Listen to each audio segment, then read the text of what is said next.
LoveLore Library. Chapter 681.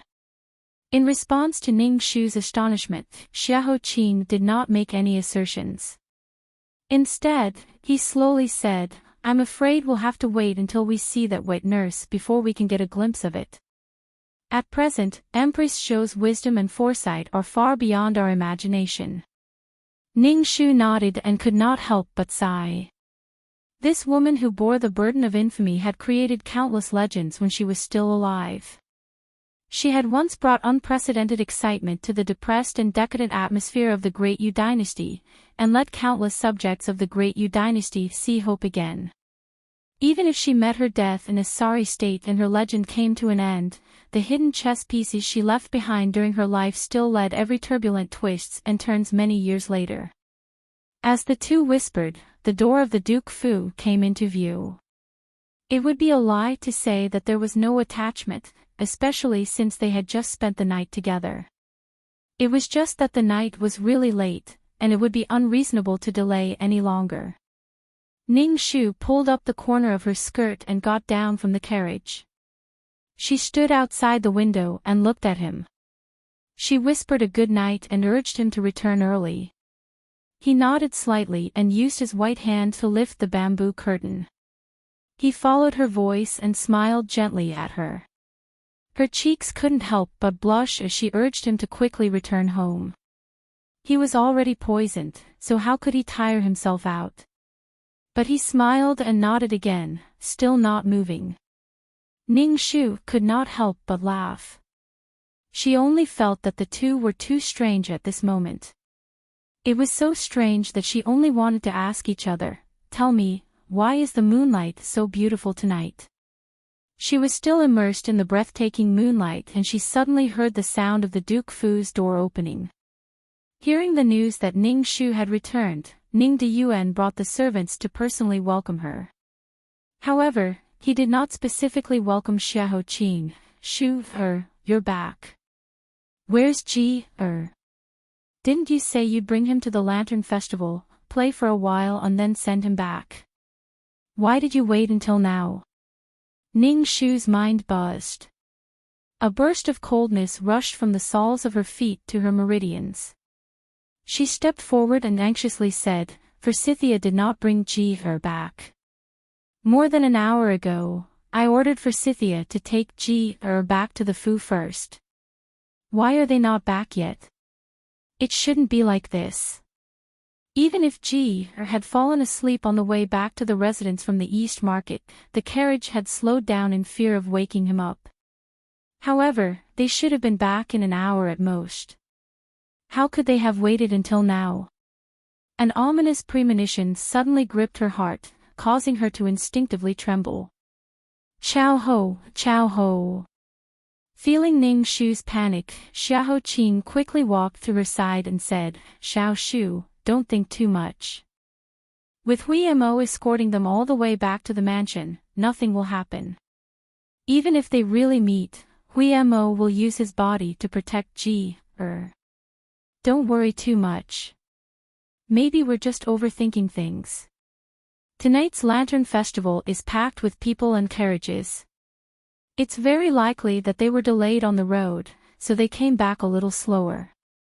Don't worry, I will definitely find him. Jussi, heed my command. Immediately gather all the people in the prince's mansion, no slacking off. You must bring the young master of the Ning family back safe and sound. Otherwise, I will punish you severely." The entire duke's mansion was brightly lit. Hundreds of servants set out together with the personal guards of the Prince of Nanping's mansion.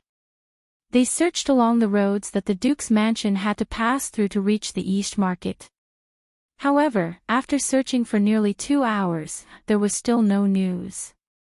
Princess Hyaxian was very anxious. Her body was already weak, and she had just gone through the previous case, which hurt her foundation. When she heard the news of Ji Er's disappearance, her old illness relapsed. Ning Deyuan hurriedly urged his horse to go to the imperial hospital to invite an imperial physician. "Mother, don't be afraid. Ji will be fine. I promise you that he will be fine. Ning Shu hugged her mother and kept comforting her by her ear. At the same time, she was trying to convince herself that nothing would happen. Her most beloved younger brother was only 5.5 years old, and was as soft as a kitten. Nothing would happen to him. Absolutely nothing would happen to him. She tried her best to stay calm and not let fear cloud her mind. At the same time, she tried her best to recall the topographic map of the capital in her mind. She tried to figure out where they were most likely to be at the moment from all the twists and turns. Here. It must be here. When a dot of light hit her brain, she immediately stood up and said, on the way back to the mansion along Wensong Street, there is a small path that is connected to Tianshui Alley. That alley is very complicated and is very suitable for hiding. If someone set it up, if they encounter an accident, it is very likely that they will choose to go from Wensong Street to Tianshui Alley to hide. However, at the same time, there is very little human habitation. There are only a few people living in the alley. When it is late at night, it is very difficult to see scattered lights. Ning Shu couldn't say what she wanted to say next. Scattered lights couldn't be seen meant that if the enemy set an ambush in advance, no one would be able to find it. Chapter 682. Ning Shu braved the stifling wind of the summer night and urged her horse to gallop down Wensong Street. Xiahou Qing and the others followed closely behind. Rationally, he knew that he should comfort Ning Shu right now and have her calm down. He could not act on his emotions to prevent accidents. But he also knew that he could not persuade her at this moment. What he could do was to protect her and never leave her side. A series of horse hooves clattered on the dead silent street, making a clattering sound. It was like knocking on people's hearts, making their hearts tighten and their hands and feet cold. When they finally arrived at Tianshui Alley, the clattering of horse hooves finally stopped. Found it. There are traces of a fight here. Ning Shu was sweating profusely and stepped down from the horse. She did not even have time to throw down the horsewhip and trotted into the alley in the flickering light. Did you hear my voice? It's my sister.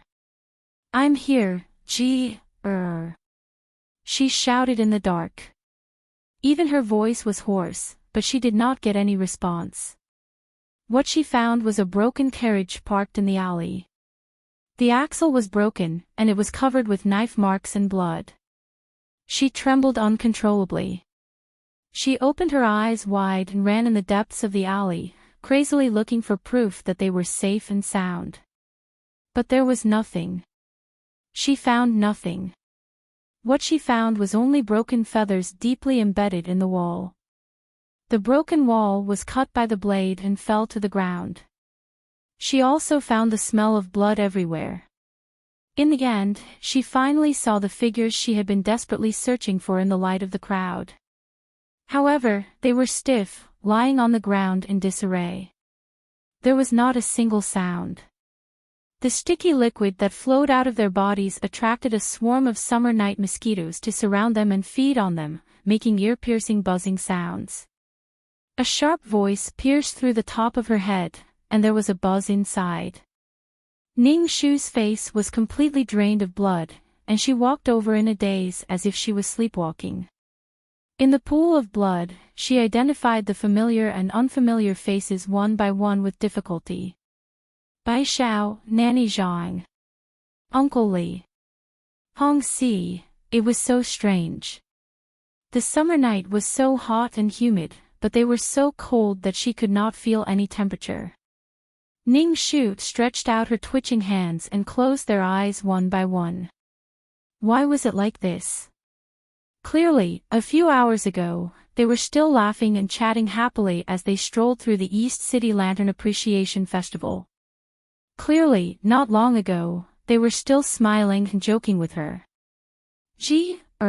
That greedy little brat, had a round little belly, her mouth stained with sugar juice, and was still looking longingly at the candied plums in the shop next door. Why was this? Why? In her dizzy vision, she suddenly heard someone calling her name.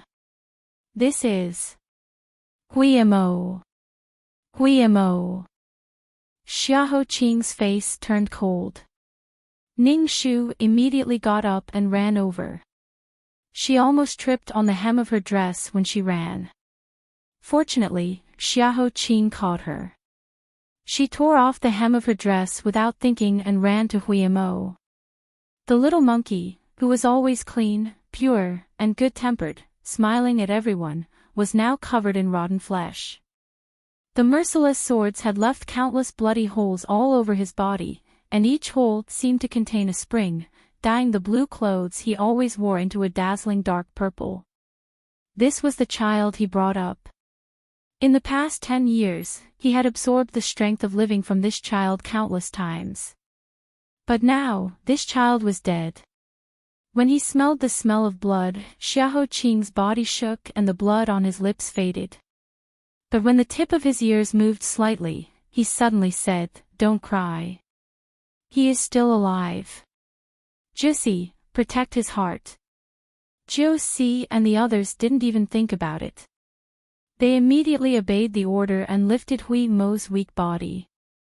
They forcibly transferred all their internal strength into his heart meridian until Hui Mo, who was originally like a corpse, suddenly rolled his throat and spat out a large mouthful of blood. His eyes finally opened slightly. After recognizing the anxious faces in front of him, he first smiled and then pursed his lips and said, "I'm sorry, Miss Ning. I didn't protect the second young master. I'm useless." "I'm sorry." Ning Shu's eyes were full of tears. She half knelt in front of him and held him steadily. "What nonsense are you talking about? You silly child, don't talk anymore. It's not your fault, so don't apologize to me. Otherwise, I will be ashamed. Hui Mo, please hold on. You must hold on." Hui Mo squeezed out a crying smile and fainted. Chapter 683. They searched every corner of Tianshui Alley and found 17 corpses. Every one of them was someone that Ning Shu saw every day. Fortunately, they didn't find Forsythia and Jir. Xiahou Qing personally carried Hui Mo into the carriage and placed him on his knees. He ordered Jussi to drive the carriage back to the Wang Fu as fast as possible for treatment. There were 37 wounds, each one of them to the bone. Hui Mo was pierced into a sieve full of holes. Countless bones and tendons were broken. It was obvious that he fought to his last breath and still defended his duty. The most fatal wound on his body pierced his heart and went all the way to the back. If it was someone else, they would have died. Fortunately, he had practiced the bone-shrinking skill since he was a child. When he was hit by this fatal blow, he instinctively moved his heart and left him with a chance to live. But with such a serious injury, even if he was lucky enough to survive, he would not be able to use his skills as freely as before. He would become half a useless person. Ning Shu reached out her soft palm and gently placed it on the back of Xiahou Qing's hand. Neither of them spoke. The lights of the Qixi festival completely dimmed. The entire capital returned to silence and darkness. There was no light in the distant sky. It seemed that it would never be dawn. The most skilled doctor in Nanping Wang Fu was Hui Mo himself. In order to cure the poison of the plum blossom kiss, Mr. Duan went to Nanjiang. No doctor in the capital could cure him. The Imperial Hospital heard that the doctor from Nanping Wang Fu had come and closed the door. In the end, it was the 13th princess who heard the news. She broke the palace door in the middle of the night. She held a sword against the neck of the doctor and took him to the Wang Fu. When he saw Hui Mo's injuries, Xiao Zhangping's eyes instantly turned red. He turned his head and did not dare to look. But he still insisted on staying by the side and waiting for the results. "He'll be fine, don't worry." Ning Shu held Xiahou Qing's slightly cold hand, forced a smile, and said in the most relaxed tone, "He's a very lucky child. 10 years ago, when he was on the verge of death, he happened to meet you and was saved by you. This time, he'll definitely be saved." Xiahou Qing took a deep breath and intertwined his fingers with hers, exchanging the power of each other's existence. It was as if with this person beside him, no matter how difficult the situation was, he could endure it. He whispered, "Hui Mo has been practicing the bone-shrinking skill since he was a child. His bones and tendons have been broken and regenerated countless times. This time, he will definitely be able to survive.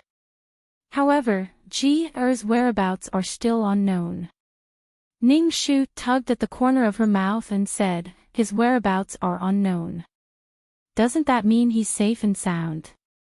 Otherwise, Chao Ho wouldn't have made such an unnecessary move." "Don't worry, I won't do anything stupid. I'm not that emotional. Being impulsive will only make the situation worse." Xiahou Qing turned his face, as if he was using his soul to stare at her deeply. They held each other's hands even tighter. This night, they were both losers. The imperial physician was indeed a national expert. After a night of treatment, he finally saved Hui Mo's life. 13th Princess personally took the warm water and handkerchief from the maidservant and squatted beside Hui Mo. She carefully wiped the dried blood on his face. Her hands and feet were so gentle as if she was afraid to wake him up from his dream. Her lips were trembling, but she tried to maintain her usual arrogance in front of him, as if that was the only way to prove that this was a small matter and that everything was fine. "Don't think too much. This princess is beautiful and kind. Seeing that we barely know each other, I can't bear to see you die. That's why I'm so kind to find someone to save you. Do you understand? Staying to take care of you is also convenient. Last night, I impulsively left the palace and broke the palace rules. When I go back, I will be punished. Anyway, I have no place to go. I can only reluctantly stay here for a few more days. Humph, no one dares to drive me away. Last night, there was a lamp outside my palace wall. It was you who hung it there. You're not smart, but you're quite capable and brave. How dare you trespass into the palace? Be careful that one day your head will fall off and no one will feel sorry for you. Hurry up and get better. You promised me that you would save up enough money to treat me to the best food in the world. Although this princess doesn't like it, a man can't go back on his word. You can't go back on your words." Chapter 684. Older sister, I am Ji Er. Can you see me? My body is in so much pain. The water in this water prison is so cold and I cannot find a place to climb up. There is an endless stream of water coming in. Oh. I am going to fall down. Older sister, come and save me. Older sister, I am falling down. So much water is flowing over my head, blocking my nose and mouth, filling up my throat and body. So uncomfortable, I am unable to breathe. I feel that my skin is being soaked and my soul is leaving my body. I am swelling, I am going to burst. Older sister, I am not in pain anymore because I am dead. Why did you not come and save me? Why did you not come and save me? Why did you not come and save me? Ning Shu abruptly woke up from this terrifying dream. Her back was completely soaked in cold sweat and even her teeth were chattering. She forcefully pinched her palms until her flesh turned red. Only then did she force herself out of that heart-wrenching nightmare. How long had it been? How long had it been since she last dreamt of that life? She had not dreamt of that water prison. She had not dreamt of Ji Er's swollen body soaked in the water. She had not dreamed of those eyes that refused to close even in death. They had been soaked in the water until they had turned gray, but they had stubbornly looked at her, as if questioning why she had not protected him well. Pain, pain, pain, pain.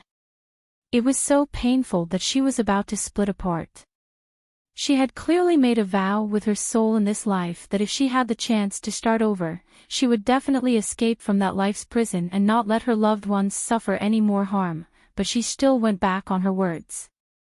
Her little was only 5.5 years old. He was obviously a little older, but he had already learned to worry for her, saying that his older sister was the best in the world and no one wanted to marry her. When he grew up, he would marry her. But now, her little was lost. Ning Shu closed her eyes and took a deep breath before opening the bamboo curtain, stop the carriage and take off the horse harness. The servant who replied was Fu Ling, Bai Xiao's good sister. Since she saw Bai Xiao's corpse, her tears stopped and her eyes turned red. She used her sleeve to press on her red eyes and asked, "Young miss, where are we going? Aren't you going back?" Ning Shu turned her head and looked at the highest point of this ancient and majestic city. There was a dazzling golden light. "No, I want to enter the palace." Zigui, who had rushed back to Ning Shu's side as soon as he heard the news, widened his eyes in worry when he sensed her intentions. He grabbed her sleeve and shook it hard. He anxiously gestured with his hands and tried his best to stop her. "No. Young miss, did you forget what you said to Shitzi? He absolutely won't let his emotions get the better of him. Taking the initiative to enter the palace to see Empress Chao now is tantamount to walking right into a trap. Not only will you not be able to save the young master, but you will also lose your life." Ning Shu had already made up her mind. She held Zigui's hands and said, "I know I promised him, but this time I have to go back on my words." Since Chao Ho had gone through so much trouble to take away, he definitely wouldn't let the matter rest so easily. "I had no choice but to face her. Zigui, please forgive me. Don't worry, since I've decided to meet her, I'll definitely think of a way to escape. Your family's young miss is a nine-tailed fox that has been stamped by the Jianghu's all-knowing scholar. I have 9 lives and will not die. Following me for so many years, it was always you who took care of me. Even for me, even yourself. Zigui, thank you." She smiled and held Zigui's hands to gently hug her. She then resolutely took off the horse harness and mounted the horse. Smiling at Zigui, she said, "Now that Bai Xiao is gone, I must bring and Forsythia back safe and sound." Jia. Chapter 685. This was the 4th time that Ning Shu had knelt on the cold and hard tiles of the Phoenix Algae Palace. She straightened her back and lowered her head. This subject's daughter, Ning Shu, greets the Empress. On the Phoenix seat, Empress Chao was slowly washing her hands under the care of a palace servant. Her makeup was not messy at all. From beginning to end, her eyelids didn't even lift, as if there was only air in front of her. In this deathly silence, Ning Shu's palms were tightly pressed against the cold tiles under her knees. She lowered her head again. This subject's daughter, Ning Shu, greets the Empress. Empress Chao gave a light snort and still ignored her, as if she was dead. Time passed inch by inch. Panic was like a claw that reached out from the ground and grabbed a person's heart when they weren't paying attention. Then it was played within the palm of its hand. It looked coldly at how much blood was hidden in your heart, how much longing you had, and how long you could endure. Ning Shu silently curled her 10 fingers and locked them in the narrow and cramped cracks of the tiles until her fingertips turned white. She finally did as Empress Chao wished and completely bent her unyielding waist. This subject's daughter, Ning Shu, cannot be forgiven. I have specially come to beg the Empress for forgiveness. I beg the Empress to be merciful and give me a way out.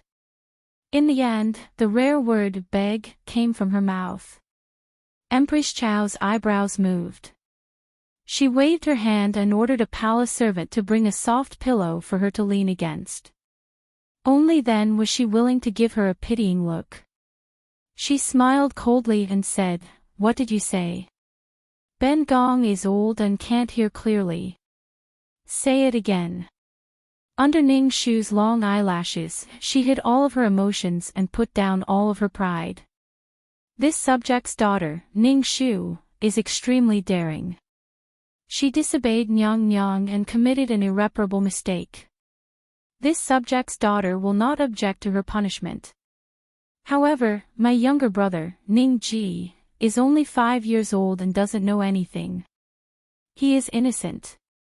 I beg the Empress to be merciful and let him go. This subject kowtows in thanks for your Highness' mercy. Chow Ho raised his eyelids and sneered. He looked at her with an expressionless face. His deep eyes were filled with hatred that couldn't be dissolved.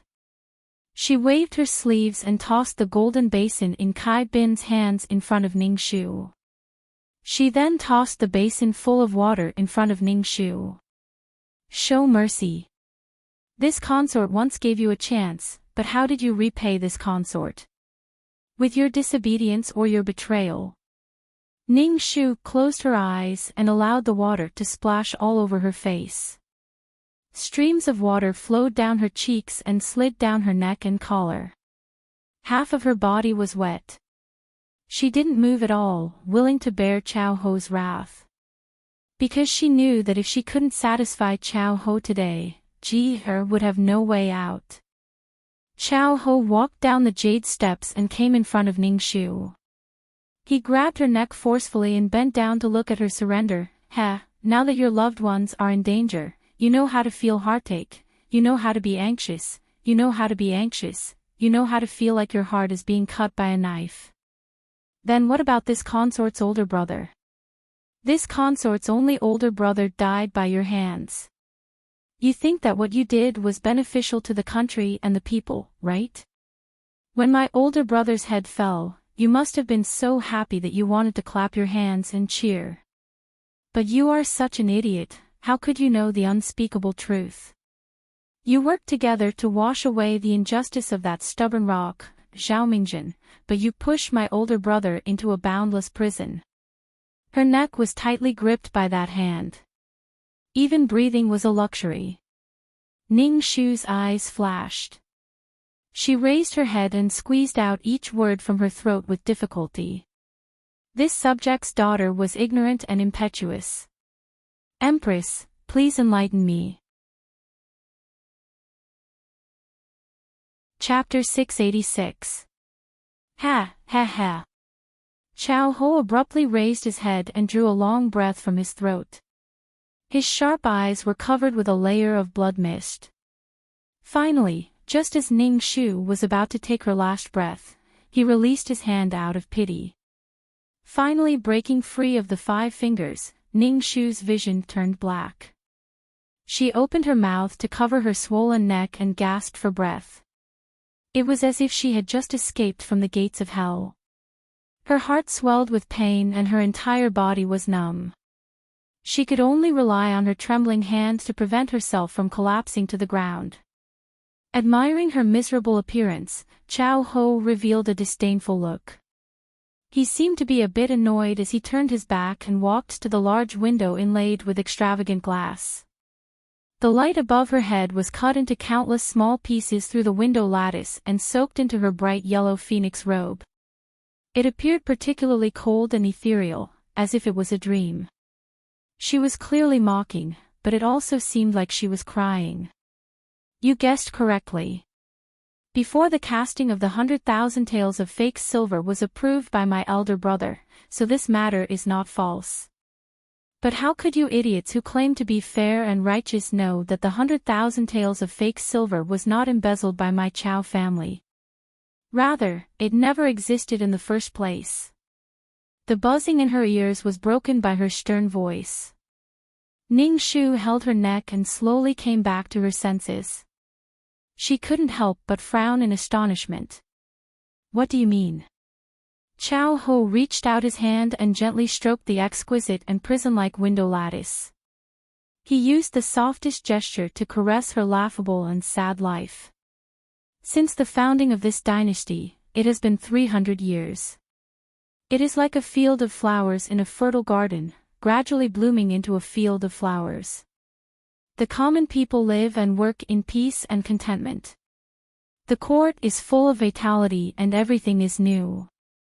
Whether it is the people's livelihood or the military, they have all reached their peak.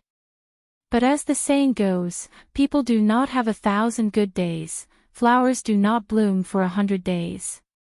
When the peak of prosperity reaches its peak, it is the beginning of decline. Since Emperor Gaozu ascended the throne 100 years ago, because of his honest temperament and tolerance, the wolves outside the Great Wall who originally submitted to our dynasty began to stir. Later on, our dynasty experienced the chaos of the 8 princes and the Zhou family's calamity. Although our dynasty's appearance is still extravagant and resplendent, in fact, its vitality has been greatly damaged. In recent years, the southern Yan and Quan Rong have continuously invaded. In addition to the continuous natural disasters, it has been one disaster after another. Due to the years of war, the treasury was emptied. The previous year, when the flood in Hanjiang, it was once again depleted. Under these circumstances, we welcomed His Majesty's 40th birthday. The essence of a country lies in the ruler who rules over the people. Especially for a country as large as our Great Yu dynasty, on the day of His Majesty's birthday, how many pairs of eyes of tigers and wolves from other countries will be fixed on this banquet? If we can't even pass this once-in-a-decade banquet in a shabby manner, then in the eyes of those barbarians, how weak and easy to bully would our Great Yu be. Therefore, whether it is for the sake of His Majesty's face or the safety of our Great Yu, whether it is my elder brother who was Prime Minister Ji at that time, or myself, or the other courtiers, no one will allow it to become a joke. But our His Majesty is obstinate and self-opinionated. He is full of ambition, scheming against the world. From Empress Zhou, from the hands of the deceased crown prince, he personally snatched the supreme throne. With such pride, how could he be willing to admit that he is just another mediocre ruler like the previous emperor? Although this country did not decline in his hands, it also did not prosper in the slightest. The courtiers are all too aware of his insufferably arrogant nature. No one dared to touch his reverse scale. At this time, only my elder brother stood up and shouldered all of this. Chapter 687. You only see the luxurious and extravagant side of life, and think that the imperial family is all scum who indulge themselves in luxury and splendor.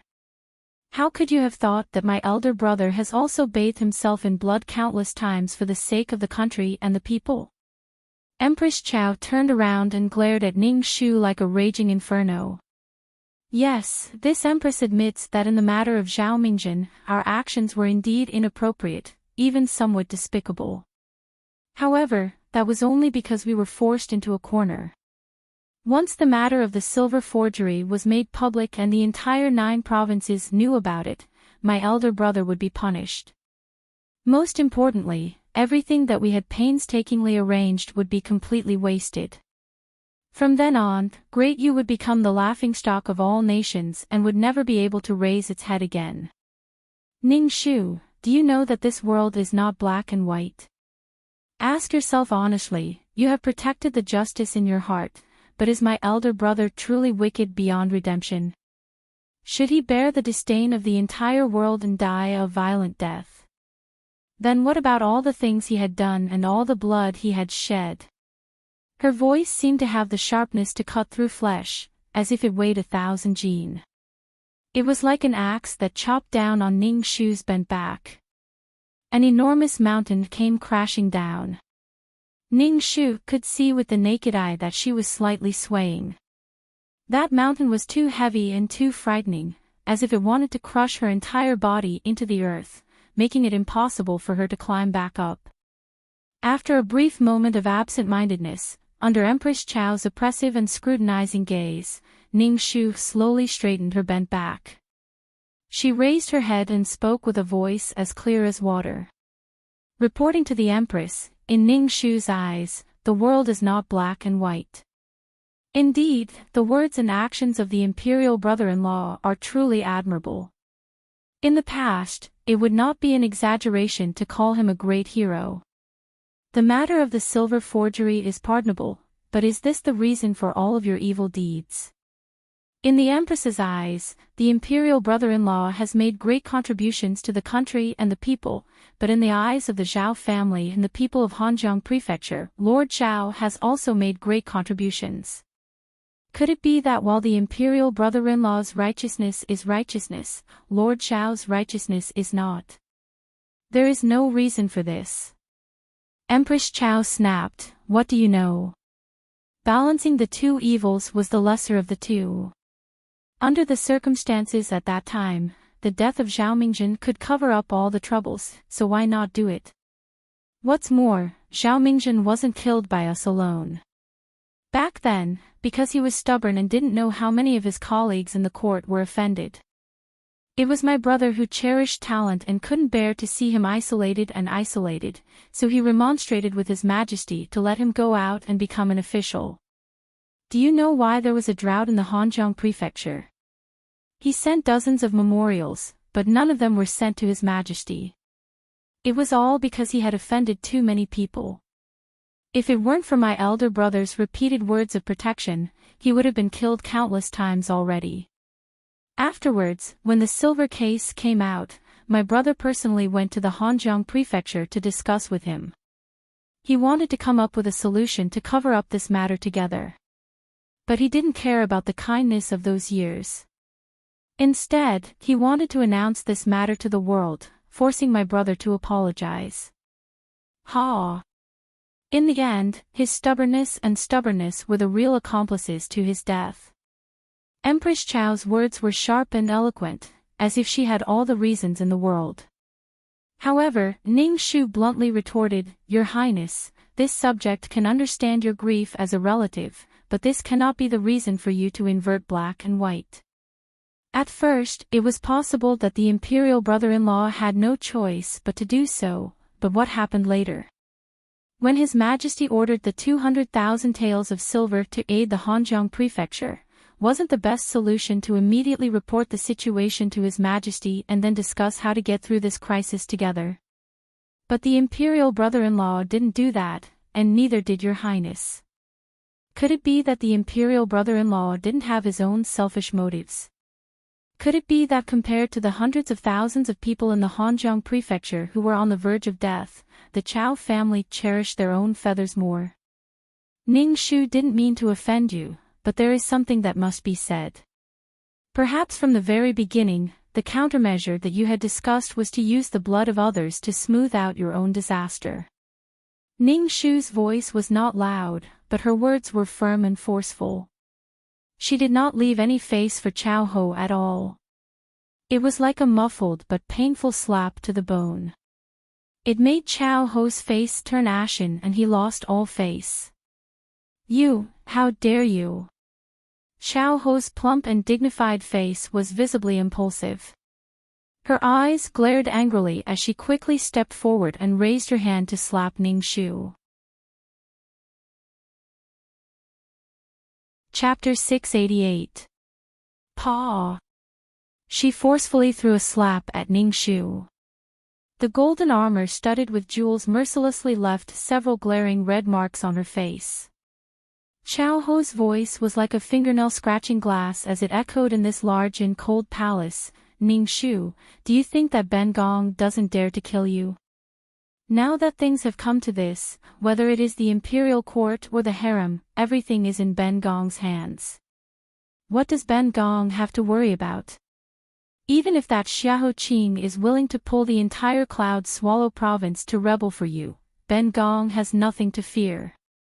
Moreover, he himself is like a clay budik crossing a river, unable to even protect himself." Don't forget why you came to kneel and beg Ben Gong today. Ning Shu's head turned to the side from this slap. Her ears buzzed and a cut appeared at the corner of her mouth, dripping with blood. Facing such a thunderous rage, Ning Shu's expression remained calm without a trace of emotion.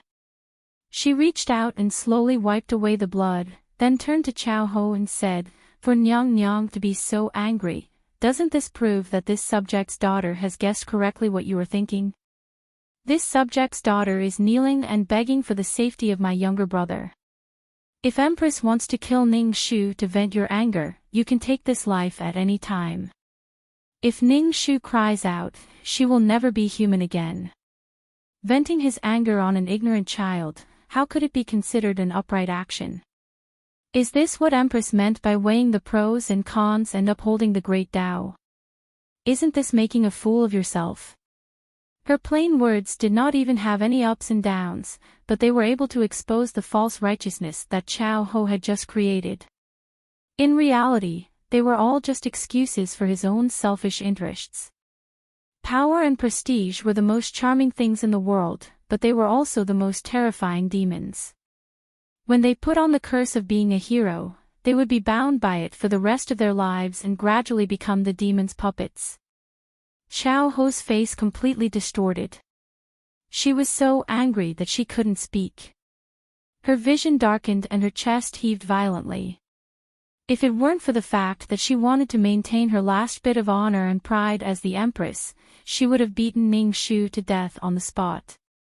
When Chao Ho's second slap came, she thought that Ning Shu wouldn't dare to dodge this time and could only close her eyes and accept the slap.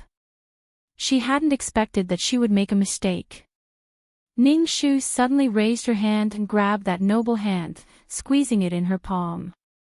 She raised her slender chin and the corners of her mouth rose, revealing an extremely faint smile. Empress doesn't think that Ning Shu's visit today is really to seek death, right? Could it be that you think too lowly of Ning Shu? Chao Ho did not think that she would dare to do such a thing and did not react in time. It took him 2 tries before he managed to free his wrist from her grasp. Taking a step back, the palace maid's dagger was already at Ning Shu's neck. Ha! Ning Shu, your mouth is as stubborn as ever. This consort is very curious about what other tricks you have up your sleeves. Ning Shu was forced to crane her neck, but she wasn't afraid. Her long eyelashes fluttered like a butterfly that was ready to take flight at any time. It can't be considered a trick. I just don't know if Empress has thought about this.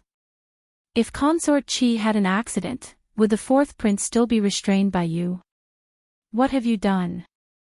Ning Shu shook her head lightly, as if sighing softly. Now that you have great power in your hands, killing us and destroying our corpses is a simple matter. I'm afraid that even if we turn into ashes, no one will know our whereabouts. In this kind of situation, even if Ning Shu was despicable, she had no other choice. This was something that Empress personally taught me. Chapter 689. The fine lines in Chao Ho's eyes twitched subtly. The sneer at the bottom of her throat was filled with disbelief and absurdity. Her eyes were frighteningly sinister.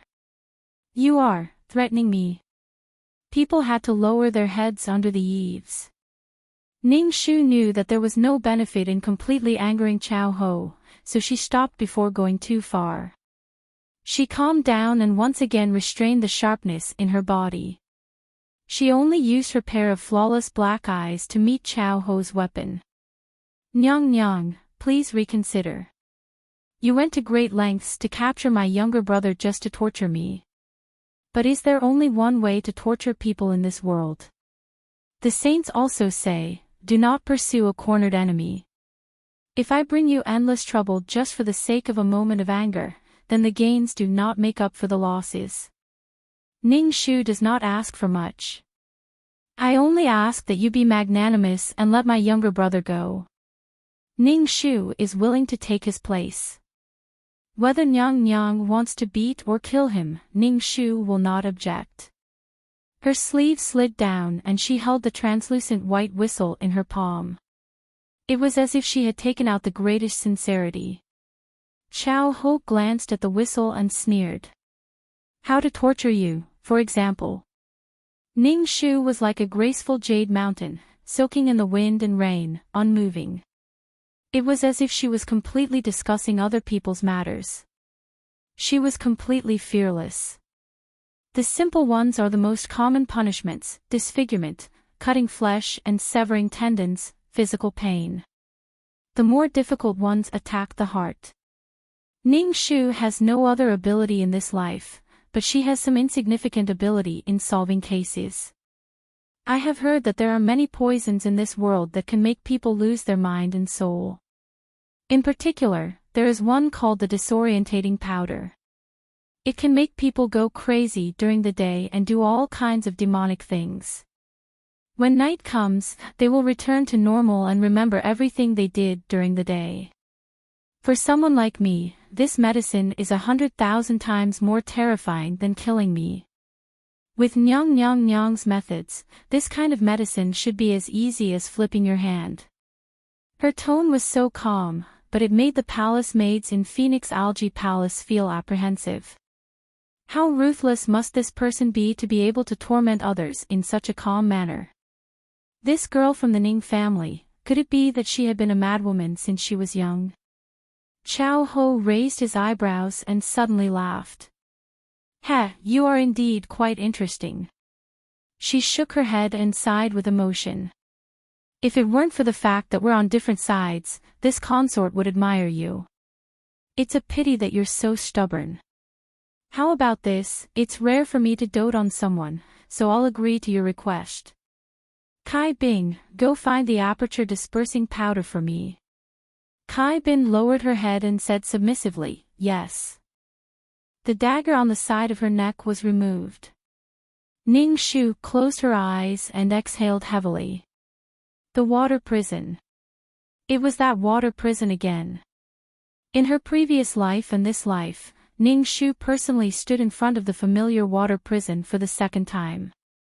Looking at Forsythia and her struggling in the water prison, her heart was tightly squeezed. Her lips trembled from the pain and she couldn't straighten her back for a moment. The water was just as muddy as before. She couldn't see the bottom and it was still pouring in. Wearing a black hood, Forsythia was bent over and soaked in the foul-smelling water. The water had already covered most of her body. Only half of her face and a head of messy hair struggled to emerge from the water and float on the surface. She didn't move at all, as if she had turned into a rock. This was because Ning Ji, who had fainted a long time ago, was lying on her weak back. With just one glance, Ning Shu went crazy. 2 words were squeezed out from between her teeth, each word dripping with blood. "Please, ma, let go." Xiao Ho admired her pain and was very unhappy. He glanced at her mockingly and casually waved his hand. The palace maids filed in and opened the water prison. When the water valve was closed, the foul-smelling water slowly receded. Forsythia finally couldn't hold on and fell head-first into the water. Ning Shu's eyes were crimson red. She stared with wide eyes and watched without blinking as those people pulled Forsythia and out of the water and carried them out of the water prison.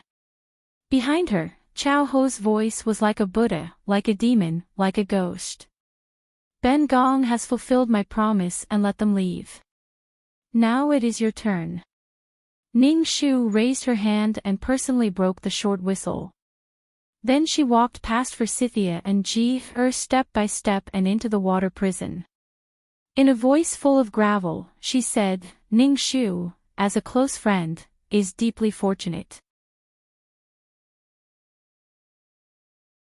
Chapter 690. Where did Xiao Shu go?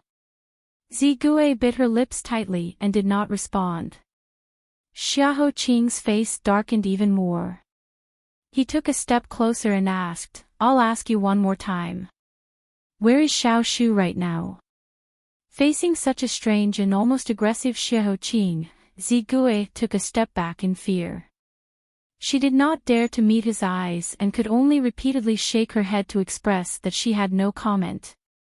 She stuck to her promise to Ningxu. On the side, Shi Yan shielded Zigui behind him with heartache. He gathered his courage and pleaded with Xiahou Qing, "Shiziyi, you know Zigui is a secret guard. The first rule of a secret guard is to never betray their master. If you force her like this, you will force her to die." Xiahou Qing stood there heavily and did not say a word.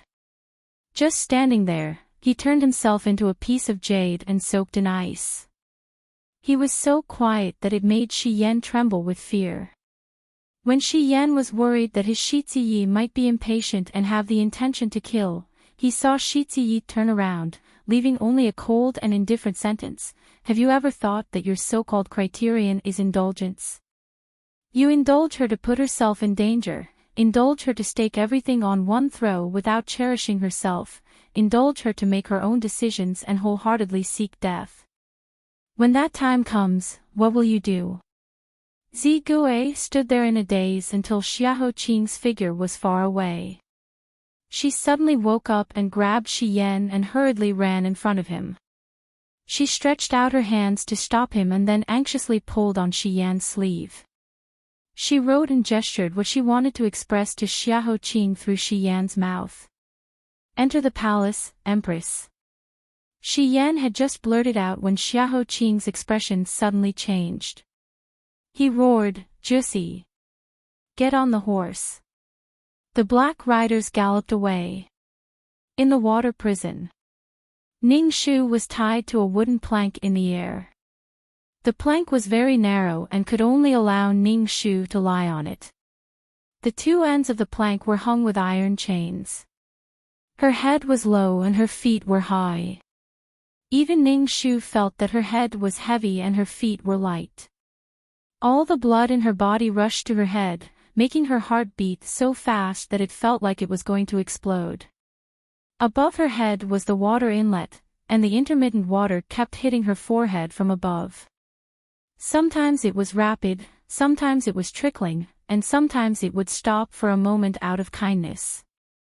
But this constant fear of the future was like a sword hanging over her head, making her constantly in fear of death, and she could not relax for a moment.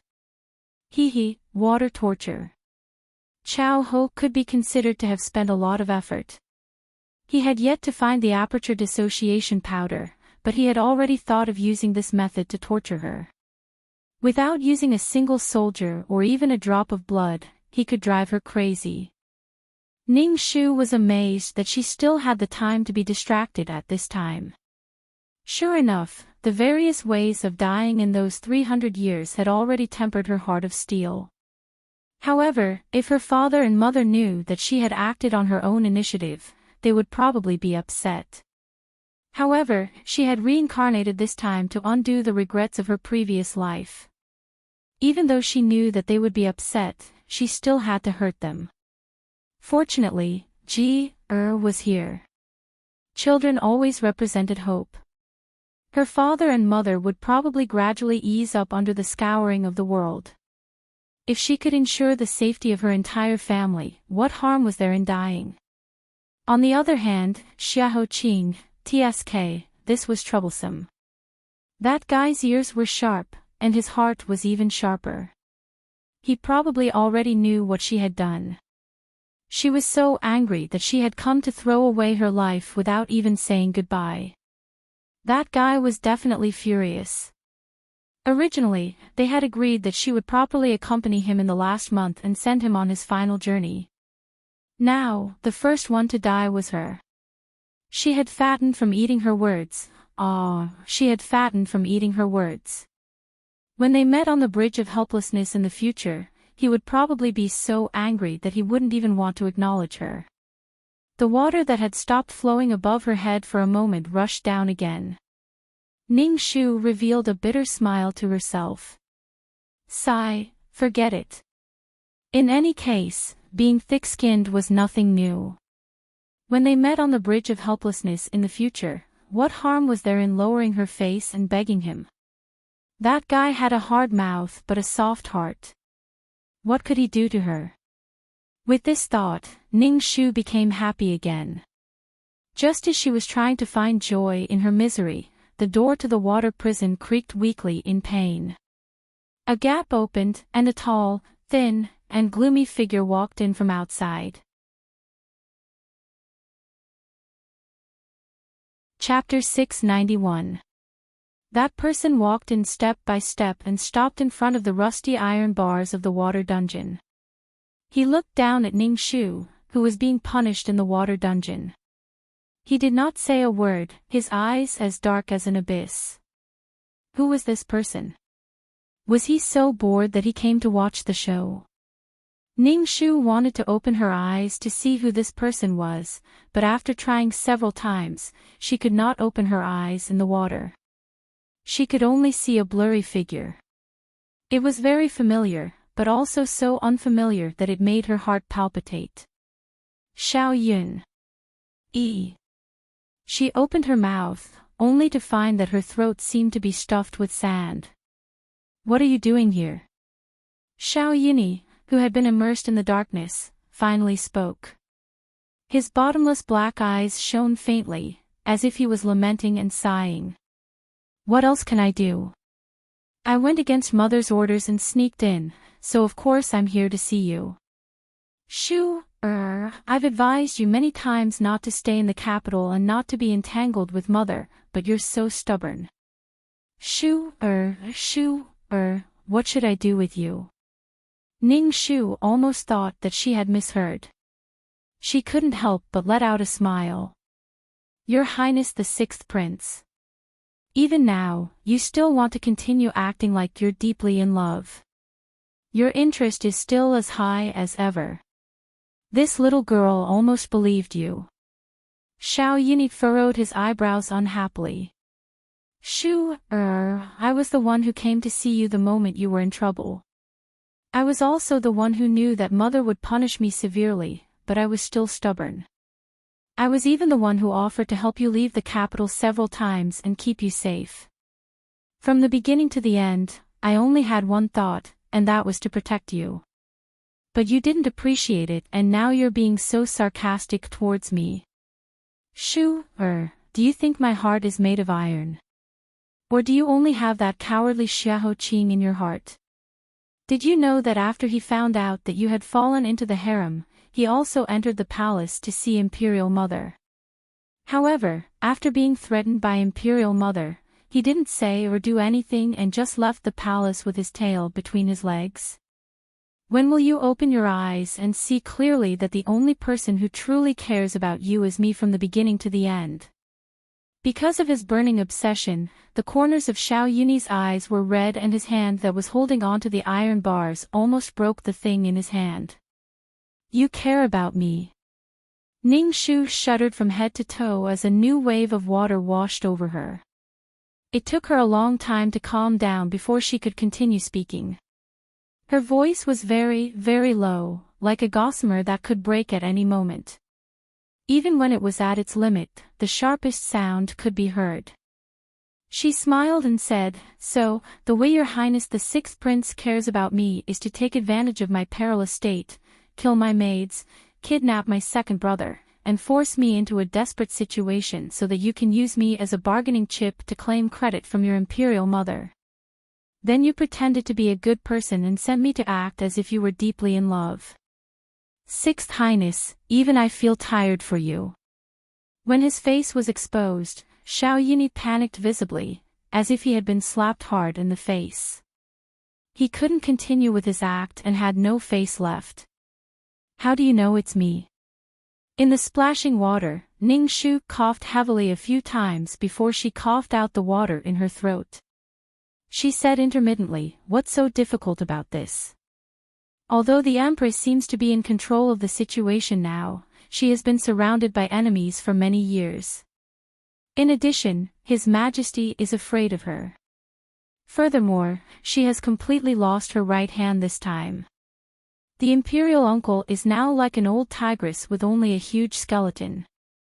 She can't avoid the decline of being strong in appearance but weak in reality.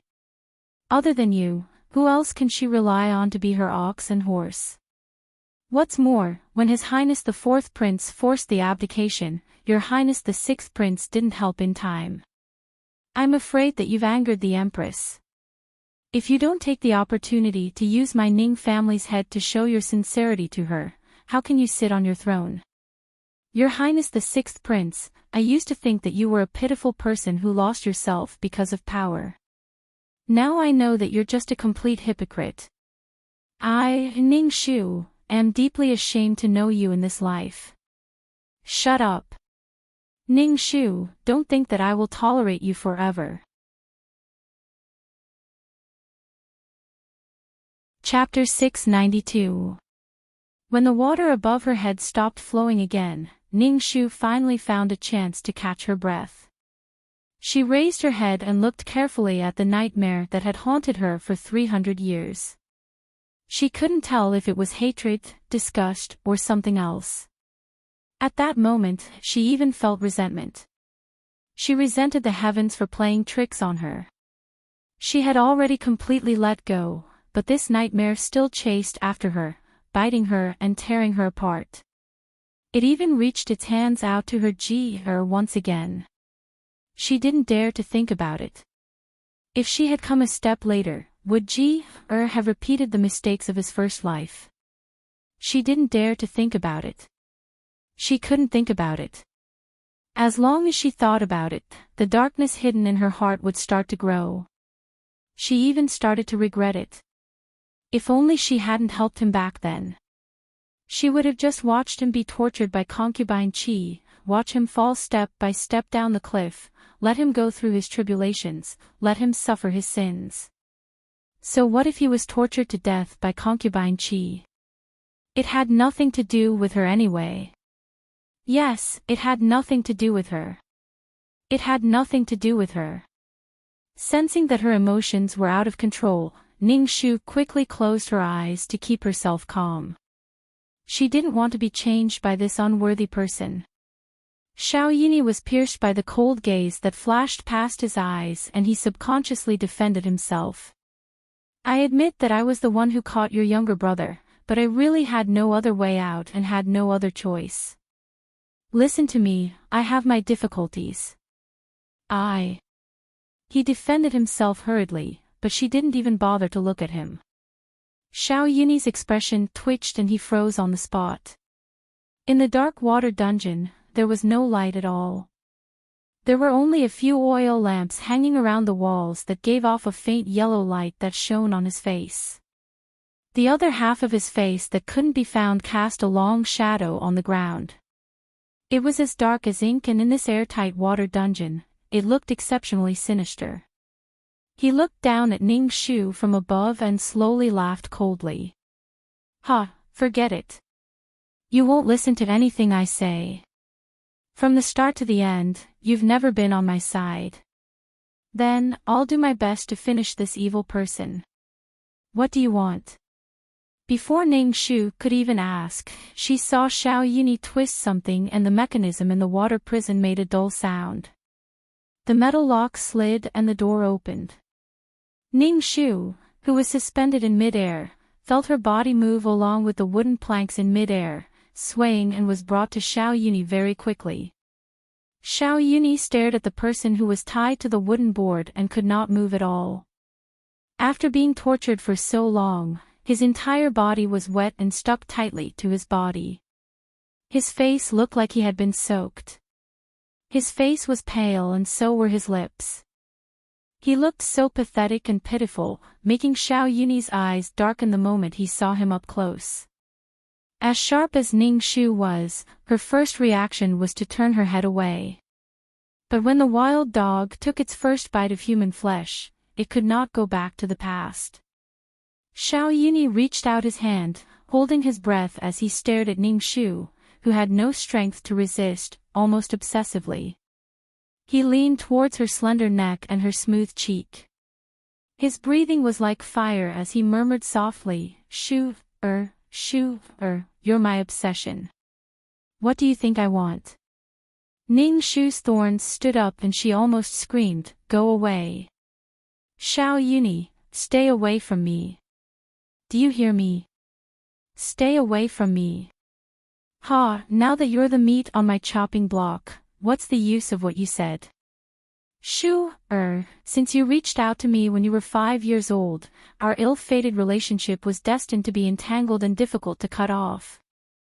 If you were more obedient, there might still be some friendship left between us and you wouldn't be in so much pain. What do you think? Haha, my good Shoo, that's a good girl. Ambiguous sounds rang in this dark and silent water prison, accompanied by Xiao Yunyi's deep and satisfied laughter, as if a greedy wish that had been unspoken for many years had finally been fulfilled. Even the black figure on the ground became arrogant, until he suddenly shouted in anger, "Oh! How dare you hurt me? Ning Shu, how dare you?" The sound of a sword being unsheathed could be heard, followed by the muffled sound of a sharp blade slicing through flesh. A few streaks of blood blossomed in the air, splashing onto the ground. What splashed onto the ground was Ning Shu's weak and useless limbs, as well as her flexible tongue. Chapter 693. After some time, the door of the water dungeon opened slowly and Xiao Yunyi walked out expressionlessly in his red feathered armor. Most of the sticky blood on his body had been absorbed by the red cloak and there were only a few traces of blood on his face. In the hot summer wind, the fresh blood turned dark and gradually dried up, sticking to his face like scars. The palace maids were shocked and they saw him and hurriedly bowed to present him with a silk handkerchief. Xiao Yunyi stared at them, clenching his fists tightly as he pushed them away. Turning around, he walked under the long, winding corridor. Walking on the green and gold bricks, he stepped over the tall threshold and slowly walked in front of Chao Ho. He bent his right knee and the tip of his knee touched the ground. His palm loosened and a piece of minced meat fell to the ground. "Mother, Akan has already dealt with her for you." Staring at the minced meat, even Chao Ho was slightly surprised. "Who are you talking about, my son?" "Ning Shu." Xiao Yunyi's face was as dark as an emotionless piece of wood. "Mother, please forgive Akan for breaking into the water dungeon. Akan broke all the bones in her limbs and cut off her tongue. From now on, she can no longer disobey Mother and be a stumbling block for you." Chao Ho raised his slender eyebrows and raised his eyelids as he asked with interest, "Are you serious? Can you bear to be so heartless?" Xiao Yunyi's face twitched and he said fiercely, "Akan was a little hesitant at first, but she was stubborn and even tried to assassinate me. Even if I kept such a woman, her heart wouldn't be with me. Since I can't have her, I might as well destroy her and be loyal to Mother." A light flashed in Chao Ho's eyes and he smiled. He got up and walked in front of him and patted his head. "How many times did Mother tell you that a person in power shouldn't be dragged down by love? Otherwise, you won't be able to achieve anything. But you didn't listen. Now you've finally realized it. Not bad, not bad. My son has finally grown up. You've done well in this matter. Mother is very happy, very happy. Thank you for your praise, Mother. Your son will follow your lead in the future." Xiao Yunyi closed his eyes, rubbing his head against Empress Chao's palm affectionately before he continued to fawn over her. Reporting to Mother, Akan found out that Duan Chongfeng left the capital alone and rushed towards the direction of Nanjiang a few days ago. He seems to be investigating something. Chao Ho narrowed his eyes. "Oh. Does my son know what to do?" "Mother, don't worry. Akan has already sent people to hunt him down. If necessary, Akan will do it himself. He won't be able to bring anything back to the capital alive." Good, good, good. My son is getting smarter and smarter.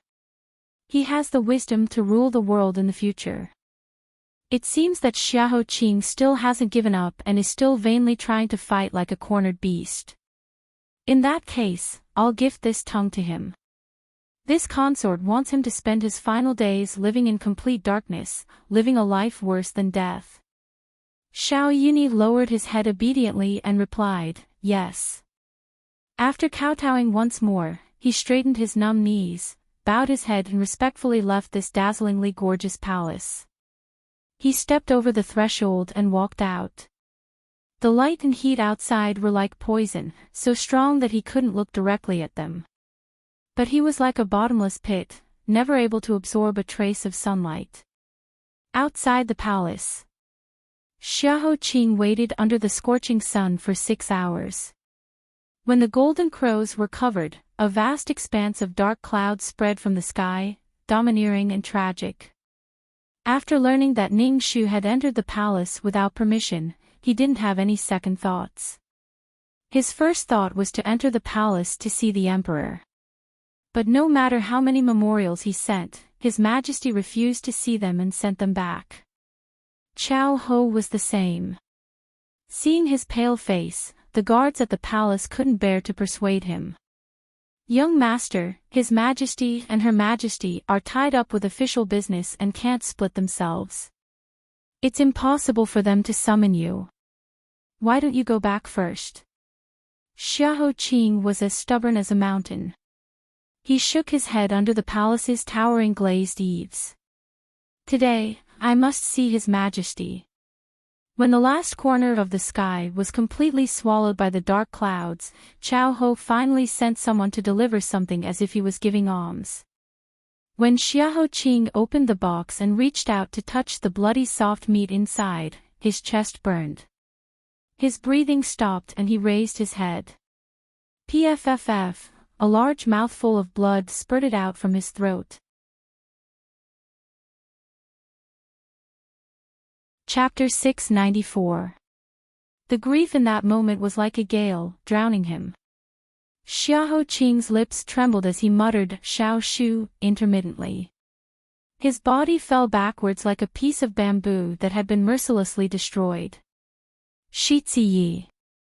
Soon, the news of Nanping Wang's heir vomiting blood and fainting at the palace gate spread to every corner of the harem. In Funing Palace Hall, Chao Ho sneered after hearing Kai Fan's report. He then continued to stir the medicine in his hands. He shook his head and sighed at the defeated Emperor Tianzhe. Your Majesty, the children these days don't know how to take care of themselves. He's coughing blood at such a young age. I'm afraid the heavens won't let him live. If his parents knew, how sad would they be? I'm afraid they would be like this concubine when I lost my son. What do you think, Your Majesty? Heaven's Choice Emperor's stiff face twitched as a complicated whirlpool of sorrow flowed out from his eyes. He wanted to say something but didn't. His lips only moved a bit as he squeezed out an "n" from the bottom of his throat. Chao Ho seemed to have heard a good joke and was greatly amused. As expected, Your Majesty understands me. That's right, Your Majesty. Prime Minister Tan's youngest son seems to have gone crazy because of an accident in his family. In the past few days, he has been wantonly making up rumors that this concubine is trying to harm Your Majesty. Don't you think that's funny? This kind of nonsense not only makes this concubine feel grief, it also greatly damages the prestige of our imperial family. In this concubine's opinion, we should be lenient. Flog him 300 times and exile him to the border. What do you think? The Heaven's Choice Emperor's emotions had long been exhausted by that word. The once insufferably arrogant monarch was now being squeezed by someone's neck.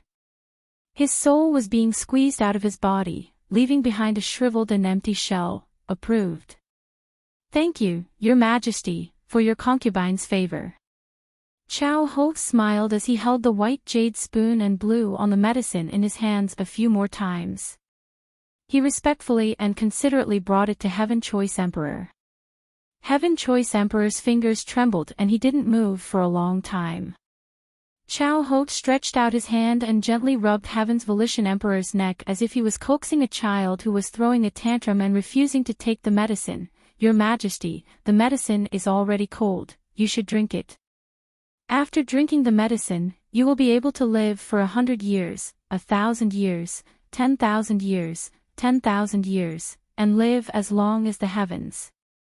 Heaven's choice emperor's lips trembled for a long time. Finally, under Chao Ho's cold smile, he opened his mouth slightly.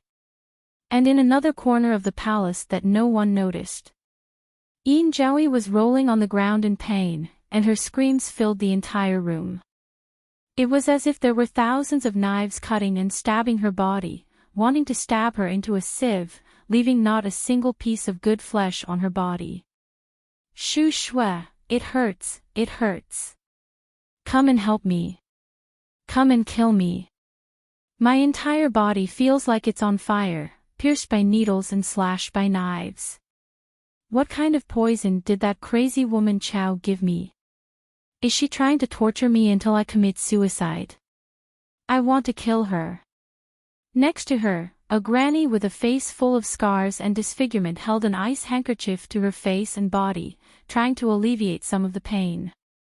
However, this heart-wrenching pain was like thousands of beast claws encircling her, and no soothing measures were of any help. She could only bear it in despair and hatred until the pain that came every 2 hours gradually subsided. Then, she was able to take a short breather, and then shivered as she waited for the next time. After half an incense stick of time, Yin Zhaoyi was tortured to the point that she looked like a dead person. Her body was soaked in water and she was worse than a beggar outside. This was Chao Ho's punishment for her, punishing her for trying to go against the heavens. Chapter 695. Yin Zhaoyi rested for almost an hour before she found a trace of desire to be a human from the torture of being trampled on like a pig or a dog. She got up from the ground with a gloomy face, shivering. She fell down several times, but Shu Shui helped her up and put her on the soft couch. "Give me the handkerchief." Yin Zhaoyi's teeth were chattering. She reached out for the handkerchief from Shu Shui and tidied up the dust on her face, the saliva at the corner of her mouth and the messy hair in front of the bronze mirror that had not been broken even after being smashed so many times. She was trying to pull the elegant and graceful Yin Zhaoyi back. After being tempered by time, the quiet and timid young female doctor from more than 20 years ago had already changed into a completely different person. She was completely unrecognizable. Even the hair on her temples had inadvertently crept up to her. She looked furious as she gripped Shu Shui's elbow and said word by word, "Chao Wenyu wants to ruin me, but I am not going to let her have her way." Shu Shui patted her back and said with a low voice, "Yes, we are not going to let her have her way. Zhaoyi, you have been suffering for so many years, and Chao Wenyu is not going to ruin you. She has even forgotten that you are from a medical family. The poison is vicious, but with your medical skills, you will be able to get rid of it soon."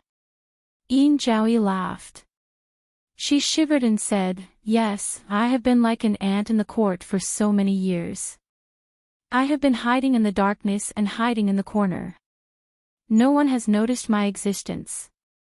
Even my name, Yin Chaoyan, is not known by many people in the court. Shu Shui, do you think I have been successful in hiding? I am afraid that no one in the world is more successful than me." Ha ha ha.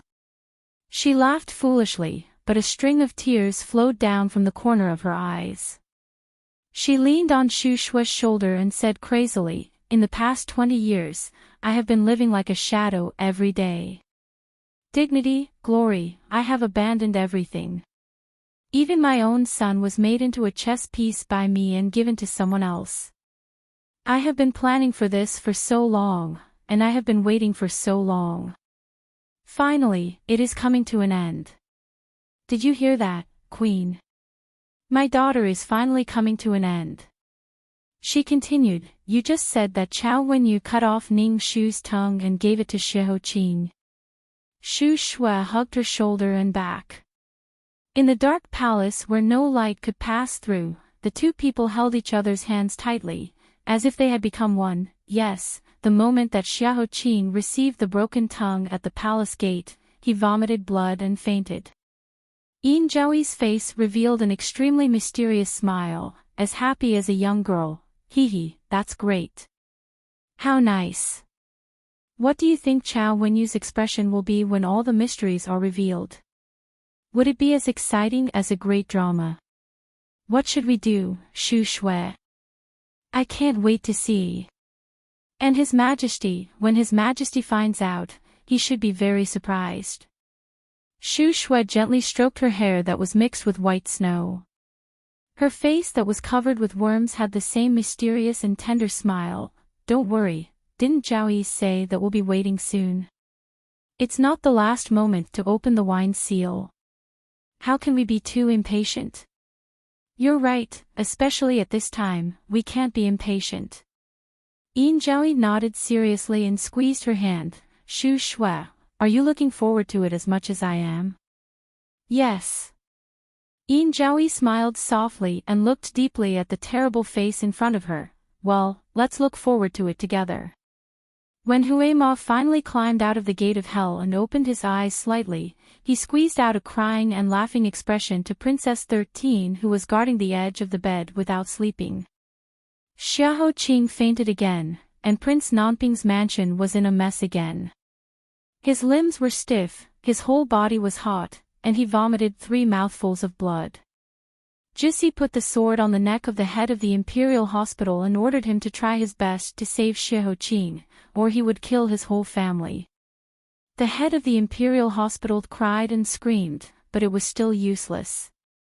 When Xiahou Qing touched the broken tongue, his heart and soul were broken into 2 halves, and even his internal organs were bleeding like a river. No matter how Nanny Fong and others cried, he didn't have any reaction. It was visible to the naked eye, and he was losing his vitality. Zigui Tianwen had already started to cry. Just when Jussi couldn't restrain his tears and thought that he couldn't survive this disaster, Xiahou Qing suddenly murmured Xiao Shu and opened his eyes. Young prince. The people in the room rushed over and surrounded Xiahou Qing, but they saw Xiahou Qing's eyes that couldn't see anything. He stubbornly looked at the void and forced himself up from the bed. He didn't explain anything and said, "Help me to Prince Ke's mansion. I want to see Xiao Minglan." Chapter 696. Beneath his feet was the Forgetfulness River. The rolling waves rolled up countless broken and torn souls and rushed over his feet. With silent cries, they were swept to the end of the Forgetfulness River. Xiahou Qing stood in the blood-red river. His unfamiliar black robe fluttered in the absence of wind. His eyes still could not distinguish anything in this world, but he knew that the towering, mountain-like giant shadow in front of him was the Ksitigarbha Bodhisattva who swore not to become a Buddha until hell was empty. He was compassionate and ruthless, peaceful and cold. He looked down from 100 feet high in the sky. His giant eyes swirled with the world's joys and sorrows, anger, infatuation, love, and hatred. Xiahou Qing raised his head and stared in the darkness. He asked the question in his heart. He said, "Bodhisattva, what sin have I committed? You gave me eyes, but you can't see. You gave me a mortal body, but you sentenced me to an early death. You told me that there was no hope, but you let me meet my true love. You let me meet my true love, but you let me watch her suffer hundreds of disasters, shatter, and fall. Since that's the case, why did you give birth to my eyes? Why did you grow my heart? Why did you give me this mortal body? Bodhisattva, what sin have I committed?" Bodhisattva stared at him for a long time and let out a deafening sigh. He seemed to be lamenting that he was still stubborn. "Your sin is that you are a heartless person, but you have a heart. You are not in the sea of reincarnation, but because of the extravagant thoughts in your heart, you abandoned yourself and jumped into the world of mortals. You have no fate with her, but because of your selfishness, the universe was reversed. The soul that should be destroyed was revived, and the fate that should be destroyed was revived. The order of yin and yang was in chaos, and the two of you were forcefully entangled. You are wrong again and again, and you never admit your mistakes, but you ask me what sin have I committed. Stubborn, stubborn, stubborn. Tears like blood flowed out of his eyes. Since I am wrong again and again, why don't you punish me and let her suffer together? What sin has she committed? Her sin is that she unintentionally disturbed your heart, led you to greed, and ruined your cultivation. Her sin originated from you, and your sin originated from her. This is her biggest sin. Xidigarba's eyes turned from dark to bright, from green to white. He let out a long sigh. The worst has yet to happen. As long as you are willing to let go of your obsession, put away your greed, and cut off your ill-fated relationship. She has suffered what she deserves, and you have suffered what you deserve. The two of you have nothing to do with each other anymore. The order of the wheel of fate has been restored. Maybe everything can be turned around. This is the last chance that the heavens have given you. The two have nothing to do with each other anymore. Then what about her? Why should she suffer? Xidigarba Bodhisattva lowered his eyelids and said, she was originally punished by the heavens and died tragically in her 7th life. Now that she has returned to her first life, it is natural for her to be reborn according to the will of heaven. Xiahou Qing was greatly shaken. This is not fair. Since she had returned to her first life, everything had returned to zero. She had not harmed anyone, nor had she harmed anyone. Her hands were clean, so what was wrong with that? All of her sins were caused by me, yet you want me to watch her sink into the sea of bitterness without lifting a finger? I can't do it. I was originally a heartless person, yet I saw her give birth to thoughts. It can be seen that this is the will of heaven playing tricks on me. Heaven is unreasonable, playing us like dolls. However, what is the sin of love? Xidigarba revealed a fierce face, and he was extremely angry. He exerted his supreme power. Stubborn. Then I will punish you on behalf of heaven. The two of you will not be alike in this life. When your souls return to the underworld, your souls will be destroyed together, and you will never be reincarnated. Then let's try. At this point, Xiahou Qing was no longer afraid. He stood tall and straight, and his long robe fluttered without wind. In front of this huge shadow, he seemed to be as tall as he was. The will of heaven wants to manipulate me, but I don't believe in heaven's will. I, Xiahou Qing, am not worth mentioning in my life. There is only one thing, I will never admit defeat before I fall. Even if my body and soul are destroyed, I will hold my love and never bend my knees. Chapter 697. After waking up from his coma, Xiahou Qing wiped the blood from the corner of his lips. He supported himself with both hands by the side of the bed and forced himself up. Jussi and the others knew that as long as he wanted to do something, no one could stop him. It was the same now. So even if they had tears in their eyes, they still chose to endure it and followed his wishes. They prepared the carriage and sent him to Prince Ku's residence. In just a short month, Xiao Minglan, who used to be high-spirited, was now so haggard that only a skeleton was left. He was wrapped in a pile of brocade and gold robes. His eyes were dark and he reeked of alcohol. He lived like a wandering ghost. Ghosts were afraid of being exposed to light, so every door and window in the prince's mansion was tightly shut. It was gloomy and dark, and not a single ray of light could pass through. In this scorching summer, there was an eerie chill. When Xiahou Qing forced his way in, Xiao Minglan was stung by the sudden light. He cried out in pain and subconsciously turned around to cover his face. After a while, he slowly raised his head stiffly and recognized the paper-thin figure in the light. Ah, it's Xiahou. Why are you here? Ha ha ha, good, very good. Finally, someone is here to drink with me. It just so happens that my wine jar has just been opened. Come quickly. He laughed awkwardly for a while before he realized, Xiaoho, why do you look so pale? Did something happen? Xiaoho Qing took a deep breath of the cold air in the room. He suppressed the overwhelming pain caused by the churning of his internal organs and said hoarsely, Xiao Shu has fallen into the hands of the Empress. Xiao Minglan mumbled, that's not good. That person, she is very vengeful. You have greatly offended her. I'm afraid that girl won't be able to live. But it's also good. You won't be able to live, I won't be able to live, everyone won't be able to live. Then let's die together. It's good to die, it's good to die. We can start all over again. Ha! This dirty flesh, this stinky soul, it's probably the best thing in the world to cut them all off and start all over again. Xiao Minglan held the wine jar as she staggered back and forth in the empty hall. She laughed maniacally, as if her last bit of rationality had disappeared along with something.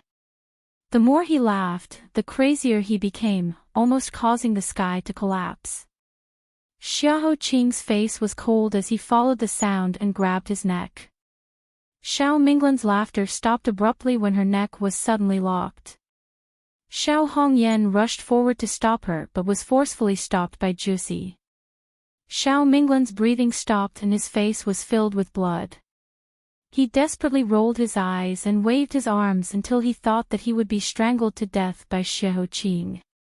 Then, the hand that was clamping him mercifully let go and pushed him onto the cold couch at the side. He lay on the cold couch for a long time before he finally managed to breathe again. At the same time, he also managed to regain some of his rationality. In front of him, Xiaoho Qing's voice was as cold as a piece of ice that would not melt for 10,000 years. One look at it and one would be frozen. He said, if Grand Prince wants to die, I will not stop you. But Xiao Shu, it's impossible.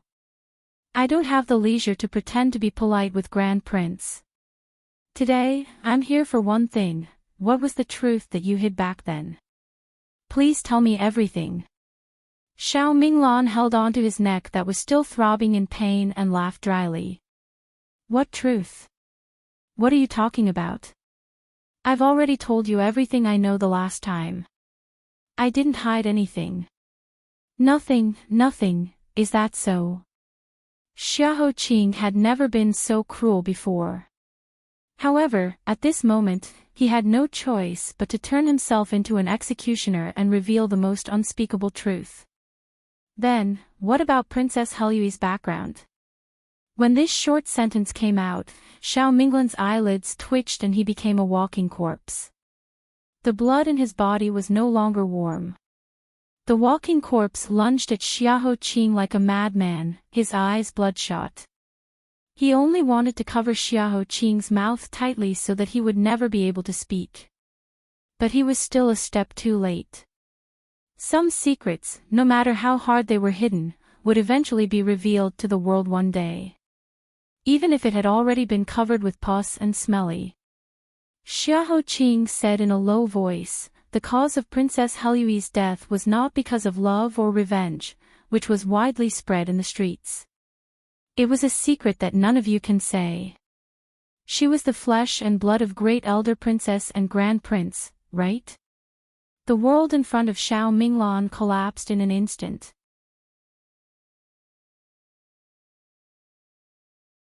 Chapter 698.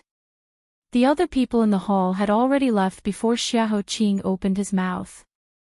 Only the two of them were left in this space where the doors and windows were tightly shut. They were like two dying beasts confronting each other. Xiao Minglan looked like he was dead. His brain buzzed as if it had exploded. Before he could react, he had already pounced on Xiaoho Qing with a ferocious face. He shouted, he threatened, and he begged like a crazy beggar who had been driven to a dead end. Shut up. What nonsense are you talking about? You are a lunatic, a villain, and a devil. I warn you, if you dare to talk nonsense again, I will kill you. A full jar of wine was smashed in front of him. He grabbed a piece of broken porcelain and stabbed it at Xiaoqing. However, the alcohol and decadence of the past few days had hollowed him out. Before he could run a few steps, he had already fallen heavily to the ground. The broken porcelain in his palm had cut his palm, and the dazzling color had covered his entire hand and heart. There was no light in the hall, but he still covered his face as if he was afraid of the light. His throat rolled and his snot and tears flowed down. Some secrets were too dirty. He was prepared to take them to the grave rather than let a third person know. However, what he was afraid of would happen. This day still came. He knelt on the ground and choked with sobs until he was exhausted. Finally, he moved an inch between his fingers and asked in a hoarse voice, "Who told you this secret? Who told you this secret?" Finally, he pried open a corner of the clam shell. Xiaoqing didn't feel happy. On the contrary, he felt an indescribable pity in his heart. Because the sad man in front of him was no different from him at this moment. He replied, "No one told me, but Xiao Shu and I speculated about it from the details. Since the day His Majesty granted the marriage, you have been slowly showing your true colors. You and Great Elder Princess were supposed to be related by blood, but you became estranged at the age of 16. On the day of the marriage, you and Great Elder Princess resisted and left the banquet angrily. After deliberately making a scene in Xiangdi Mountain, you happened to reveal the hidden book in the belly of the fish.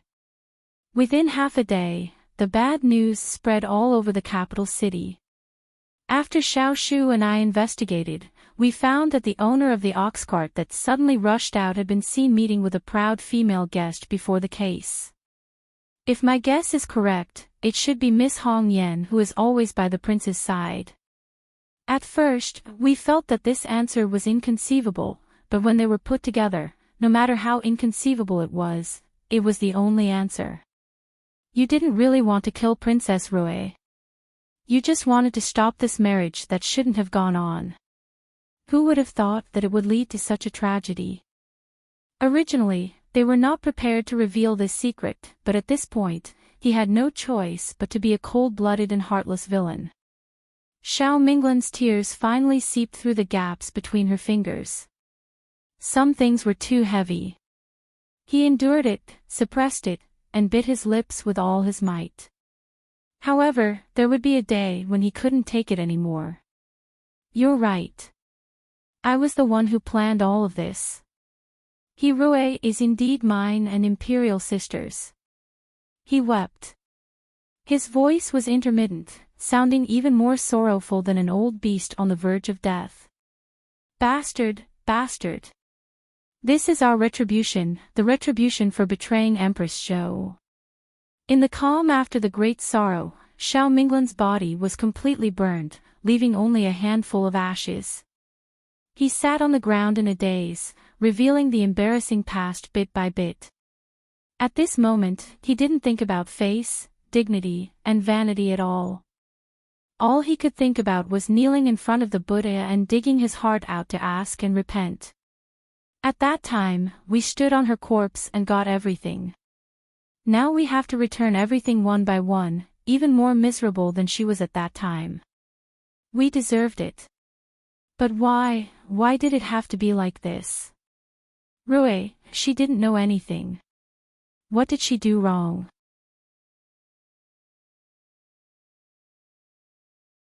Chapter 699. Actually, I always knew what you were investigating.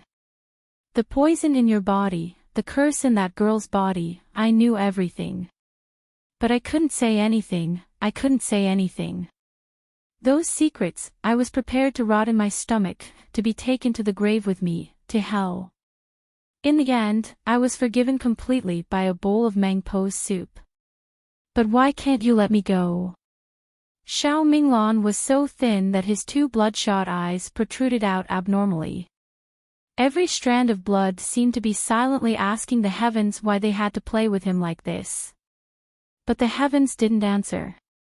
Only his own voice was like a candle that had burned to the end. I've told you about my brother before. Ha, not the one sitting in the imperial court now, but the crown prince's brother who died tragically at the hands of Empress Xiao Minglu. I said that because of him, imperial father and Empress Xiao's relationship gradually drifted apart, until they became enemies. Actually, I was lying to you. He was never the mediocre talent and ambitious person that we talked about. On the contrary, as long as you know him, you can't deny a fact: he was born to be a leader. Benevolence and generosity, wisdom and tenacity. Anyway, all the qualities of a benevolent ruler that you can find in the history books were all gathered in him alone. On the day he came of age, all the civil and military officials in the imperial court praised him from the bottom of their hearts as the light of Diyu. Our imperial court had waited for 200 years, and finally, there was hope for the world once again. Xiahou Qing didn't expect to hear such a completely different turn of events. He couldn't help but frown, pursing his lips as he continued to listen seriously. Even if I hated Empress Xiao to the core, I still couldn't say anything bad about him. Because even to someone like me, a potential competitor for the throne, he still showed his greatest kindness. Ever since I was young, imperial father had never hugged me. The only time was him. Xiao Minglan took a deep breath, crying and laughing, but in the end, we still betrayed him. You all know that he was indeed stabbed to death by Empress Xiao. But actually, Empress Xiao wasn't crazy from the beginning to the end. That woman has been smart all her life. Every step she takes is steady and steady. She has half the world in her hands. How could she go crazy so easily? Xiahou Qing instinctively frowned and said, so the one who is truly crazy is not her, but the former crown prince? You guessed right. The one who's crazy is the crown prince's brother. Xiao Minglan continued to speak like a log. At that time, Empress Xiao and the crown prince were firmly tied together. Empress Xiao was such a smart woman that no one could do anything to her. In order to break their alliance and snatch the throne from their hands, those people thought of all kinds of ways, but to no avail. Thus, they could only move to the crown prince's brother. A bowl of medicinal soup had turned a beam of light into a demon, and from then on, the great Yu no longer had any hope. The crown prince has gone mad. His madness was intermittent, but it wasn't complete. Sometimes he was awake, and sometimes he was possessed. At first, it wasn't serious. Everyone was just amazed at the sudden change in the temperament of the gentle crown prince. Later on, it became more and more intense, and his state was out of control. Only then did they realize that it was already too late, and there was no way back. At his craziest, he was so angry that he even dared to raise his sword and rush over to kill my father. When he was sober, he cried bitterly and wanted to commit suicide. Someone as sharp as Xiahou Qing immediately thought of that extremely poisonous substance, aperture dissociation powder. Xiao Minglan nodded. It should be that name. I was too young at that time, so I didn't know. After I became an adult, I had been deliberately avoiding that memory, and never dared to look back. I only knew that no one could cure that poison. The crown prince's brother was crippled just like that. My father was so angry that he almost wanted to kill him, but he was stopped by Empress Xiao. Empress Xiao only had one daughter, and she treated the crown prince's brother like her own son. She didn't want to give up on him. Thus, the crown prince's brother began to claim that he was sick for 3 months. In fact, it was Empress Xiao who tried everything to get him back. However, it was too late. When Empress Xiao and His Majesty completely fell out, the crown prince's brother had also completely lost his mind.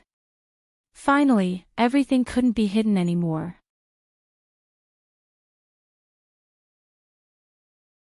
Chapter 700.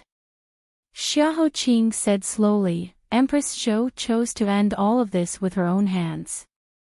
Yes. She is the most arrogant woman I have ever seen. She is overly intelligent and overly arrogant. Later, I even thought that she might not have chosen to enter the palace for Father Emperor, nor for the position of Empress, but for the sake of protecting the Crown Prince, the rare glory of her Zhou family. She imparted all of her skills and wisdom to her Crown Prince Gage. She made him into a second person who was far better than her. She only forgot to teach him what it means to be petty, and what it means to repay kindness with enmity, so that he fell for it so easily. Xiao Minglan chuckled, seeming both happy and sad.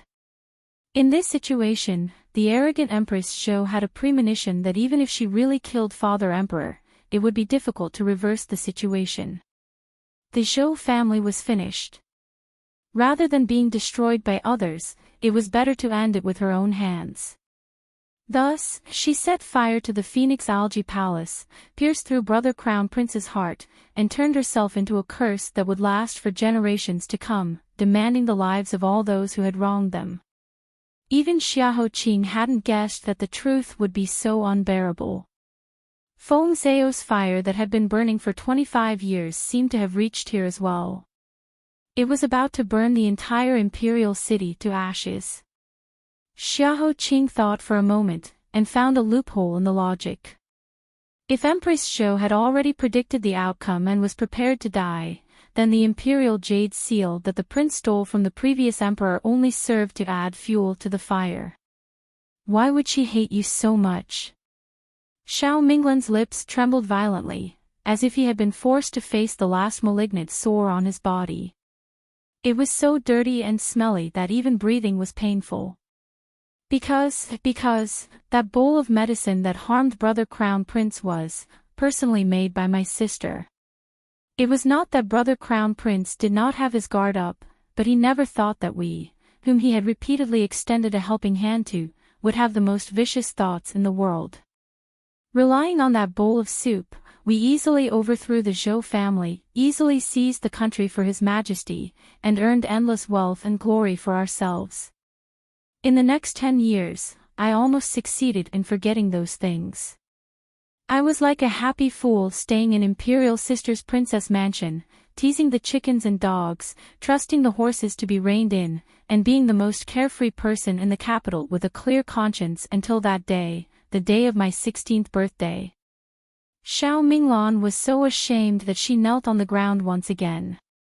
She wished that she could turn herself into fine powder, stuff herself into a crack in the ground and float into the sky. That heavenly emperor brother-in-law wasn't around.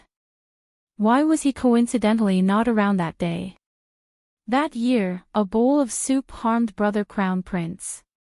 That day, a cup of wine ruined us siblings in the same way. Retribution, this is retribution.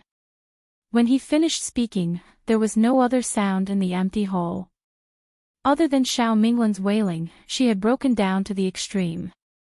Tears were never a life-saving straw, but when people reached a dead end, it seemed that other than crying, there was no other medicine that could save themselves.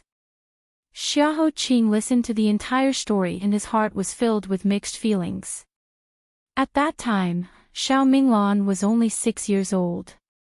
The eldest princess probably didn't reveal the matter of the soup to him beforehand. But what was the meaning of this? After all, he was trapped in a cage and couldn't escape. He stood quietly by Xiao Minglan's side, accompanying him as he cried to his heart's content. Until Xiao Minglan's throat was completely hoarse from crying and he couldn't make any more sound, he finally stopped. He slowly raised his head like a zombie and grabbed Xiahou Qing's clothes. He asked, but he couldn't make any specific sound. Only the sound of his throat bleeding was left. He struggled and roared, as if he didn't get an answer today, he would haunt Xiahou Qing even if he turned into a malicious spirit in the future. I know. Today, I have told you everything. I didn't hide a single word. I just want to know one thing.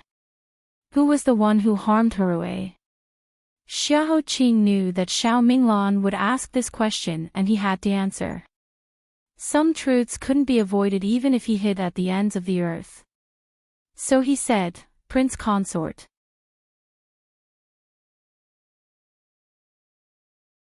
It was not until Jussi fed him 3 times the dose of pills that he recovered some color. Ever since he saw the severed tongue, his body visibly became haggard. However, he forced himself to hold on and clenched his teeth, forcing himself not to fall. He must not fall. Jussi looked at him worriedly. He was careful not to expose his trembling chest. He said, "Heir apparent, are you suspecting that Empress Xiu's daughter, Princess Mingjia, is not dead?" That year, Xiao Mingqing's wet nurse could change her appearance and hide in the palace for many years. Why couldn't Empress Xiu's only daughter do the same? Empress Xiu's ability and courage always exceeded their imagination. Xiahou Qing leaned against the carriage and said tiredly, "Regardless of whether she survived or not, and regardless of whether she is the mastermind behind this, we will meet in the end. It is right in front of our eyes. Jussi, do 2 things for me. First, inform the 4th prince's residence that imperial concubine Qi is dead. Second, spread the news that the emperor is sick. I want the capital to be in chaos first. After doing these 2 things, wait for me at the duke's residence. I want to see Princess Hsien." Jussi was always loyal and silent. He accepted the order and left. He turned and got off the carriage. Xiahou Qing lifted the curtain and called him back. His face was as white as paper. His thin lips said, "Jussi, remember, what you hear may not be true. What you see may be false. From now on, don't listen to anything, don't believe anything. Follow your heart." "Yes."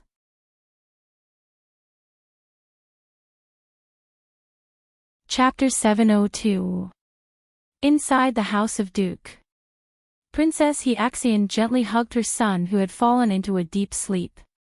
Her pair of bloodshot eyes stared unblinkingly outside the window. The last time she was able to cry out loud was already a few shurchen ago. Ji and Lian Qiao were found unconscious and thrown into the small alley in front of the Duke public house. After confirming that the piece of flesh that fell from her body was still alive and could still breathe, she tightly held it in her arms and could not help but wail on the spot. She had never been a smart woman. The smartest thing she had done in her life was probably choosing the right husband and giving birth to this pair of pure and innocent children.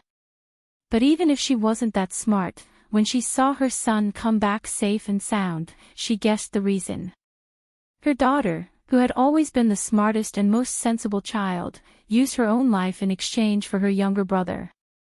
The funny thing was, as their mother, she was supposed to charge and break through the enemy lines and protect them, but she was useless.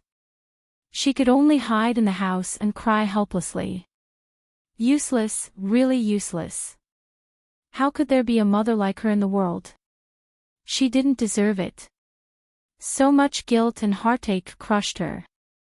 Princess Hyaxian's face was wet with a string of tears that fell on Ji's soft forehead. She carefully wiped it away and looked up at Ning Deyuan. "Husband, have I always been your trouble?" Ning Deyuan sadly reprimanded, "Xian, what nonsense are you talking about?" He stretched out his arms and hugged his wife and child in his arms. He also had tears in his eyes. "You have done your best. As for Shu, that child's idea is too big. She actually. In the end, it's me who is useless as a husband and a father. I can't protect my wife and children. Hyaxian, don't worry. Even if I have to risk my life, I will save Shu. I will go to the palace now." Hyaxian choked with sobs, "But you are also sending yourself to death." Ning Deyuan smiled and kissed her forehead. "What is there to be afraid of death? When you gave birth to them, were you ever afraid of death? Today, as long as there is a 1,000th chance of keeping our children safe, I will try. Otherwise, I am a husband and a father in vain." "Husband. Don't worry, I'll try my best not to die. Bye." Ning Deyuan hugged them tightly and turned around to wipe away his tears. He pulled out the red tasseled spear in the courtyard and put on the armor bestowed upon him by the previous emperor, preparing to enter the palace. Just as he was about to leave the manor, he was stopped by someone. Heir of Xiahou.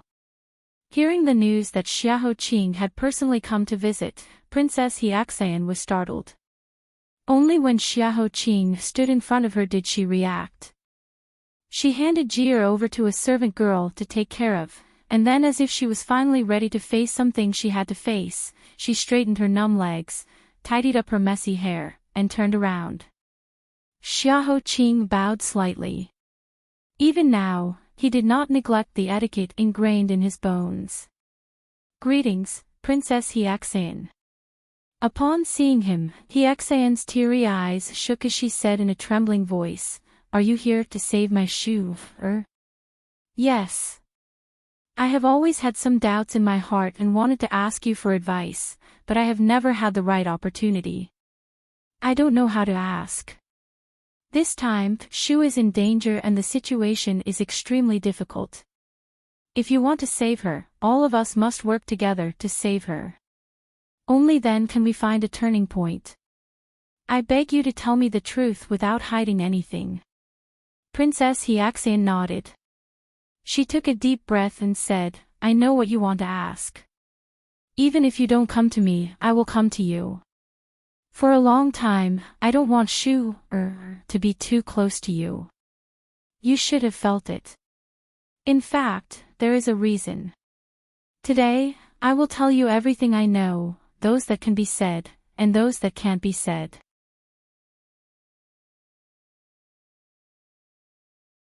Chapter 703. Have you heard? Have you heard? Something big has happened. Rumors were like grass, easily ignited. Heaven's Inquisition released all the spies in his hands, and in less than half a day, the capital was in an uproar. Everyone was shocked by these few pieces of news to the point that their heads were numb. They didn't even bother to eat or do any work as they gathered together to discuss in fear. What big matter? Are you talking about the Princess Royal's residence? If you ask me, I really don't know what kind of bad luck the Princess Royal had. Her daughter had just died, her brother, who she had personally raised, had gone crazy. He rushed into the Princess Royal's residence with a sword, saying that he wanted to die together with her. In the process of stopping him, the prince consort injured him. In order to protect her brother, the Princess Royal unintentionally pushed the prince consort. Coincidentally, the prince consort staggered and bumped into the broken sword that had pierced through the tree trunk. It pierced through his back and he died just like that. The Princess Royal was unable to control herself and also slit her own throat with her sword. The ground was covered with corpses, and only Prince Ku was left. Tell me, isn't this the water of the Yellow River? Can't you explain it? I heard that when Prince Ku was carried out of the residence, he was completely stupefied. He couldn't speak or blink. Other than being able to gasp for breath, he was no different from a dead person. That was really a strange matter. Normally, it would be considered a big matter, but today, it's really not enough. The big matter I want to talk about is about the palace. The person who spoke was a restaurant waiter. He was the most arrogant and talkative person. At this moment, he deliberately lowered his voice and raised a finger to the sky. It's related to our... I heard that the old man is terminally ill and will probably do it at any time. Right now, the Phoenix Mother is in charge of everything in the palace. Have you thought of anything? Isn't this the same situation as when the Emperor fell ill and Empress Wu stole the country? Oh my heavens! I don't dare to say it. Be careful of your little life. But this matter is traceable. Do you remember that a while ago, His Majesty's old illness relapsed? I heard that he was in a coma for many days. But didn't he get better later on? He even personally went to the imperial court to govern. Then this old man will rely on his age to say a few words to you. In the end, you're still a young and inexperienced brat. Haven't you heard of the phrase, the final radiance of the setting sun? I have a neighbor whose distant relative works in the Imperial Academy of Medicine. I heard that His Majesty's medicine is sent to the Imperial Academy of Medicine like a stream of water, and all of it has to go through the Phoenix Mother's hands first. Tell me, what does this mean? Oh no, the sky above our heads is really going to change this time. I heard from my old man that a lot of people died in the revolution 25 years ago. What should we do? Sigh. That's right. Not only that, I also heard that the people from 25 years ago didn't die completely. There was a wet nurse by the late Crown Prince's side who survived. She personally said that the late emperor didn't die of a chronic illness, but was poisoned to death. Say, could it be that His Majesty is also? Just as this group of people was discussing with great vigor and interest, a group of young Chengwai rushed over with weapons in their hands. Seeing this group of rebellious people covered their heads and scurried away like rats. Countless weapons fell on their necks like celestial soldiers. Inside the Phoenix Algae Palace, after hearing about this matter, Empress Chao's original plan immediately disappeared. Her expression suddenly changed and she was unable to restrain her anger. These ants dare to point fingers at this empress. Preposterous. Preposterous. She narrowed her eyes and guessed the crux of the matter. It must be that Xiahou Qing. In order to force this empress to hand over Ningxu, he deliberately did this. He wants to use this to force this empress to submit. In his dreams.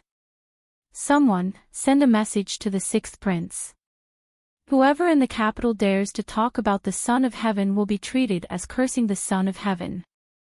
They will be punished for treason and thrown into prison. If necessary, kill 1 to warn 100. This empress wants to see how many people aren't afraid of death. Kai Bin timidly lowered her head and said, reporting to Your Highness, a message has come from His Highness the Sixth Prince, saying that he did exactly that.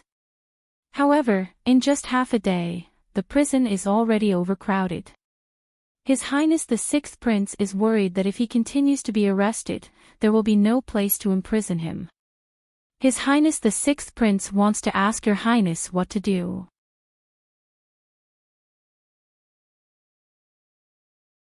Chapter 704. What should I do? What should I do? Xiao Ho's expression changed a few times. She flicked her sleeves and said angrily, You can't even handle such a small matter. What use do I have for you trash? 7 or 8 pairs of knees fell to the ground. Forgive me, Empress. Xiao Ho was extremely annoyed. She flicked her sleeves and dismissed these people. She closed her eyes and leaned back on the phoenix chair. She rubbed her temples with her gloved fingers for a long time. Suddenly, she laughed, a cold arc at the corner of her mouth. She muttered as if she was cursing, Xiahou Qing, when you were still in that slut's belly, you were bent on going against me. You almost caused me to lose everything. From the moment you were born, you were a thorn in my flesh, a demon in my heart. That slut thought she could use a trick to secretly send you out of the palace and hide you in that place in Cloud Swallow State. Then she could rest easy. Dream on. These past few years, this consort has spent every day and night, every morning and every night thinking about how to torture you so that this consort can vent the anger in her heart. You know, the more I hate you in my heart, the kinder and warmer I smile at you on the surface. It was all in order to wait for the arrival of today. Finally, the fruit that I personally watered and brewed has ripened. You want to fight with this consort? Then let's see who will be the final winner. I, Chao Wenyu, have never been defeated in my life.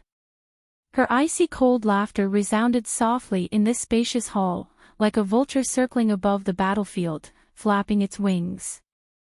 Her pair of eyes that were as black as the abyss were ferociously and greedily guarding the ongoing battle. Flesh and blood splattered everywhere as she gorged herself. This is impossible.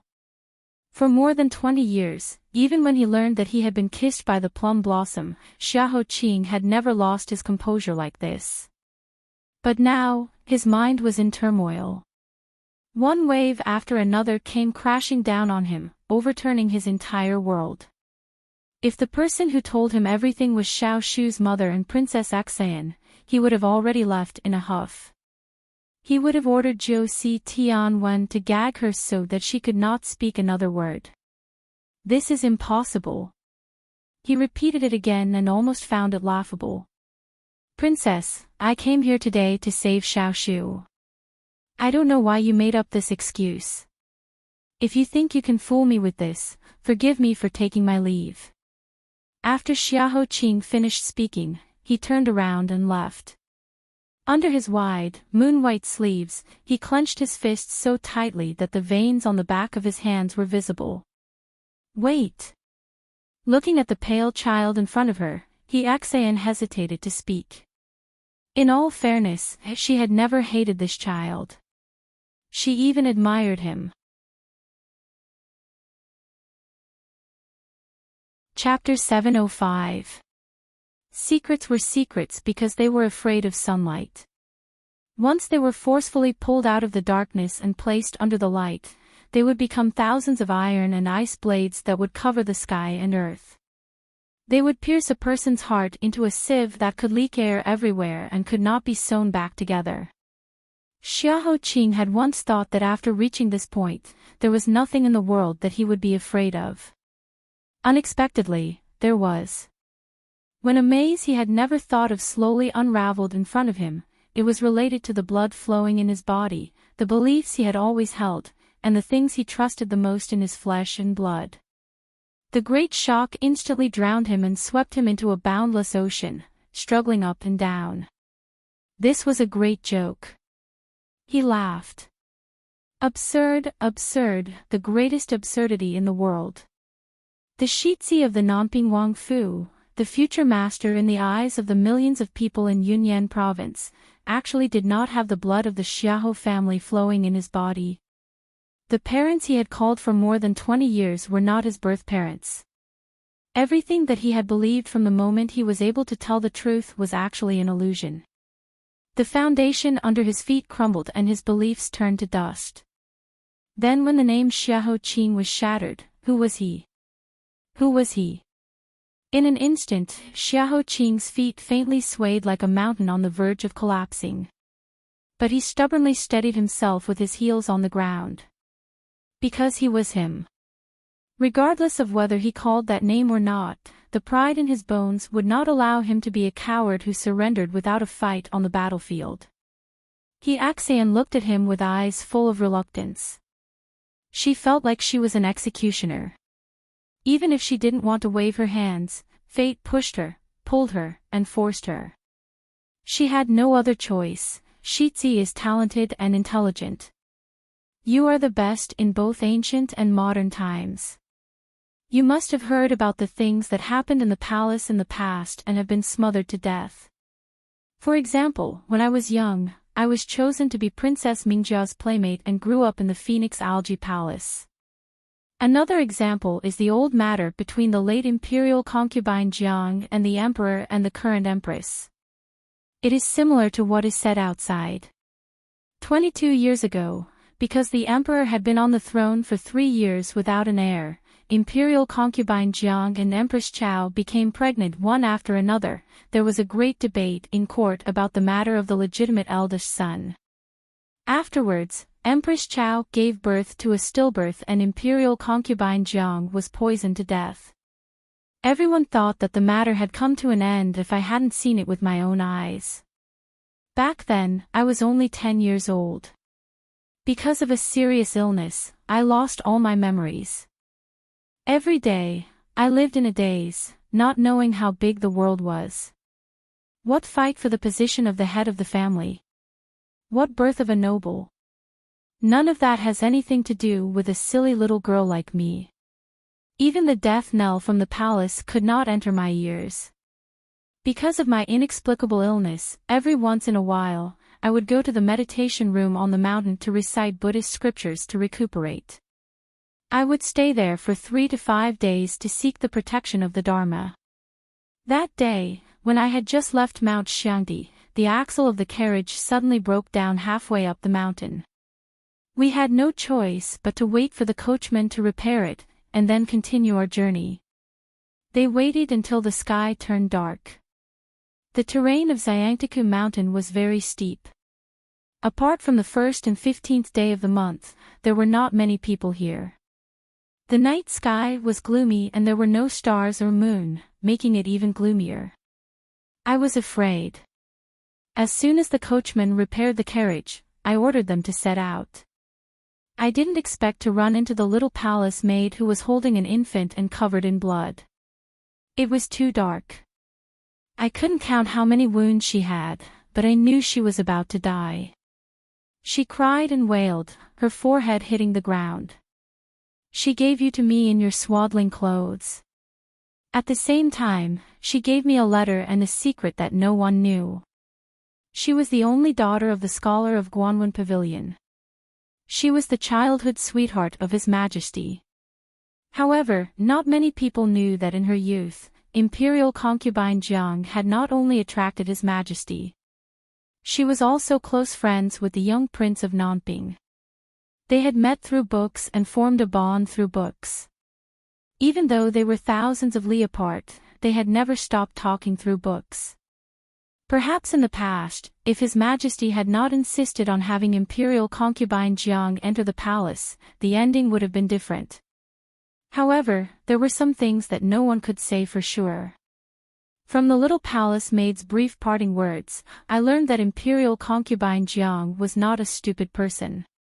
When she was still lying on the bed in labor and found out that Empress Chao had given birth to a stillborn, she had a premonition of what would be waiting for her child. Based on Empress Chao's nature, she would not let her child live. So she lay in that great pain, and with tears in her eyes, she planned a future for her child.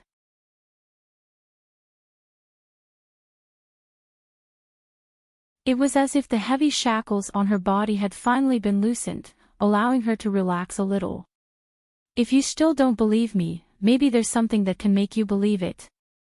Her voice was very tired. You should be carrying a small piece of finger bone with you, about an inch long. Maybe you've been curious about where it came from. Today, I'll tell you. That palace maid kowtowed to me before she died and cut off a piece from her hand. That was her plea to me, and my promise to her. When I gave you to the Queen of Nanping, I put you in your swaddling clothes. I hope that you can always be protected by her soul. I also hope that you can sense that someone once lost her life to protect you. At this point, there were many things that no longer needed to be doubted. The black cloth in front of his eyes was unknowingly stained by something. Xiahou Qing stood there for a long time. In the largest courtyard of the Duke's manor, there was no one around except for the few of them. Above his head was a huge camphor tree. It was verdant and lush, benevolent and compassionate, protecting him under its reflection. The finger bone that he had played with for more than 20 years. When he was young, it was a toy, and when he grew up, it helped him calm his heart. Xiahou Qing didn't speak.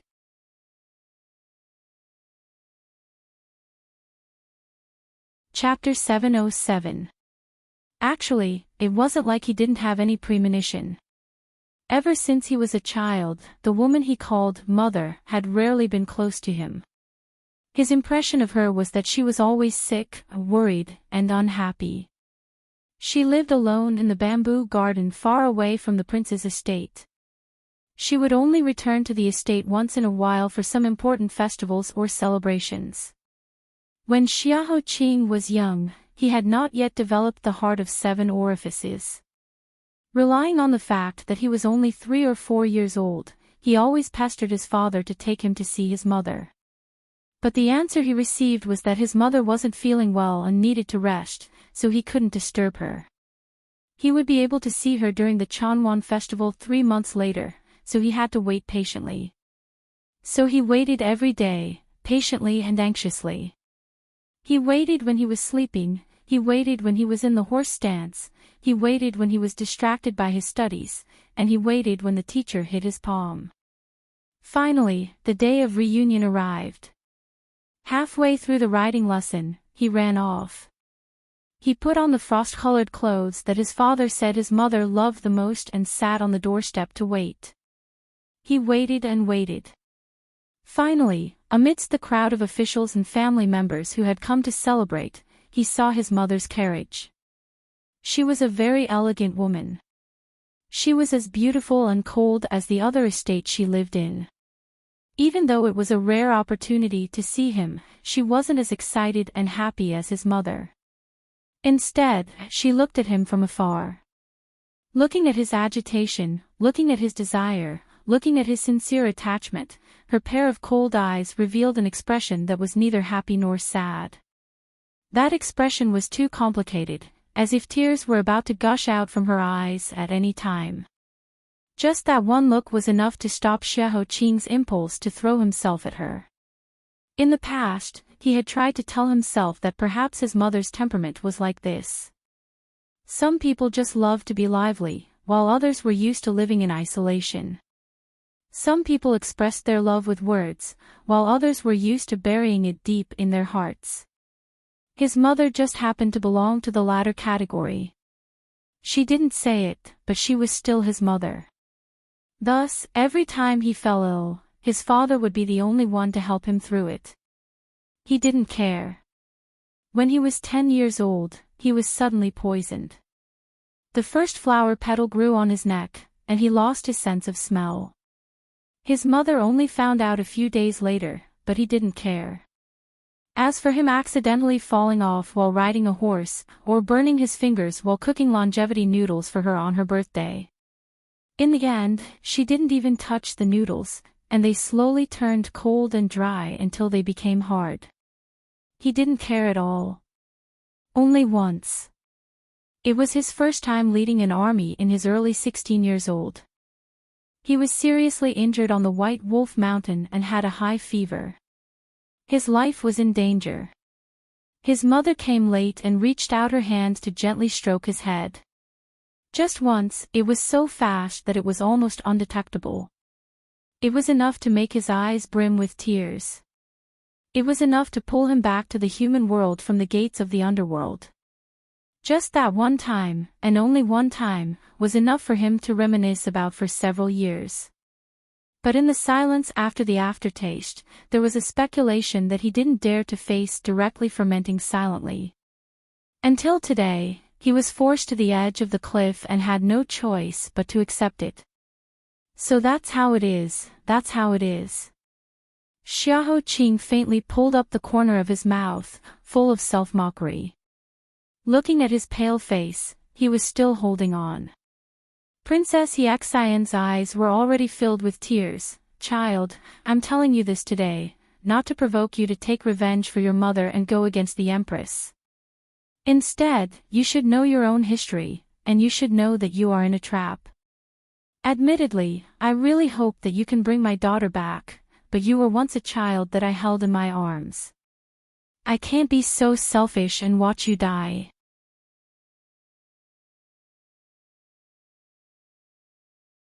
Chapter 708. Child, no matter what, I hope you can live well. Princess Yexian's last words were like a drop of water falling into the silent lake, waking up Xiahou Qing, who had closed his eyes and allowed himself to fall to the bottom of the lake. In such a short period of time, he seemed to have walked on the edge of life and death. He let out a deep sigh, waved his sleeves, and drilled out of the water. Xiahou Qing took a step back, his hands clasped together, his left leg bent, and his right knee on the ground. He delivered the gratitude that was more than 20 years late. Many thanks to Princess for saving my life that year. This junior is endlessly grateful. He smiled with a pale face. It's just that I have the kiss of the plum blossom. I will definitely die, so I don't care about living well. Princess, don't worry.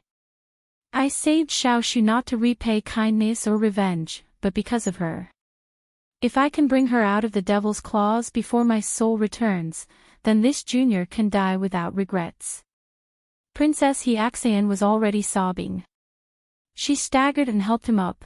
What nonsense are you talking about? How can you definitely die? There is an antidote for the kiss of the plum blossom. This sentence was completely subconscious. When it came out, everyone present was shocked, including herself. Xiahou Qing's palms suddenly clenched. Shi Yan was eager to save his master and couldn't wait to interrupt, so there is an antidote for the kiss of the plum blossom. What is it? Princess, please save my master. This servant kowtows and begs. Heartwarming panicked. She didn't know where her words came from. It was as if there was a voice buried in the deepest part of her memory. It didn't speak much, but it always existed. I don't know. I don't remember what happened when I was young. But I seem to have heard someone say that there is an antidote. I don't remember the specific way. I'm sorry. I'm sorry. She pressed her head and forced herself to recall, but the door to her memory was locked. After so many years of wind and rain, a thick layer of rust had formed. She couldn't open it no matter how hard she tried. The result of forcing herself to recall was that she would destroy herself. The chaotic pain made her scream and convulse. Ning Deyuan rushed over to hold her and forcibly interrupted her. Stop. Don't think about it, do you hear me? You'll drive yourself to death first. Ning Deyuan shouted loudly, but it was useless. Seeing that she was about to faint, he had no other choice but to clench his teeth and chop her unconscious first.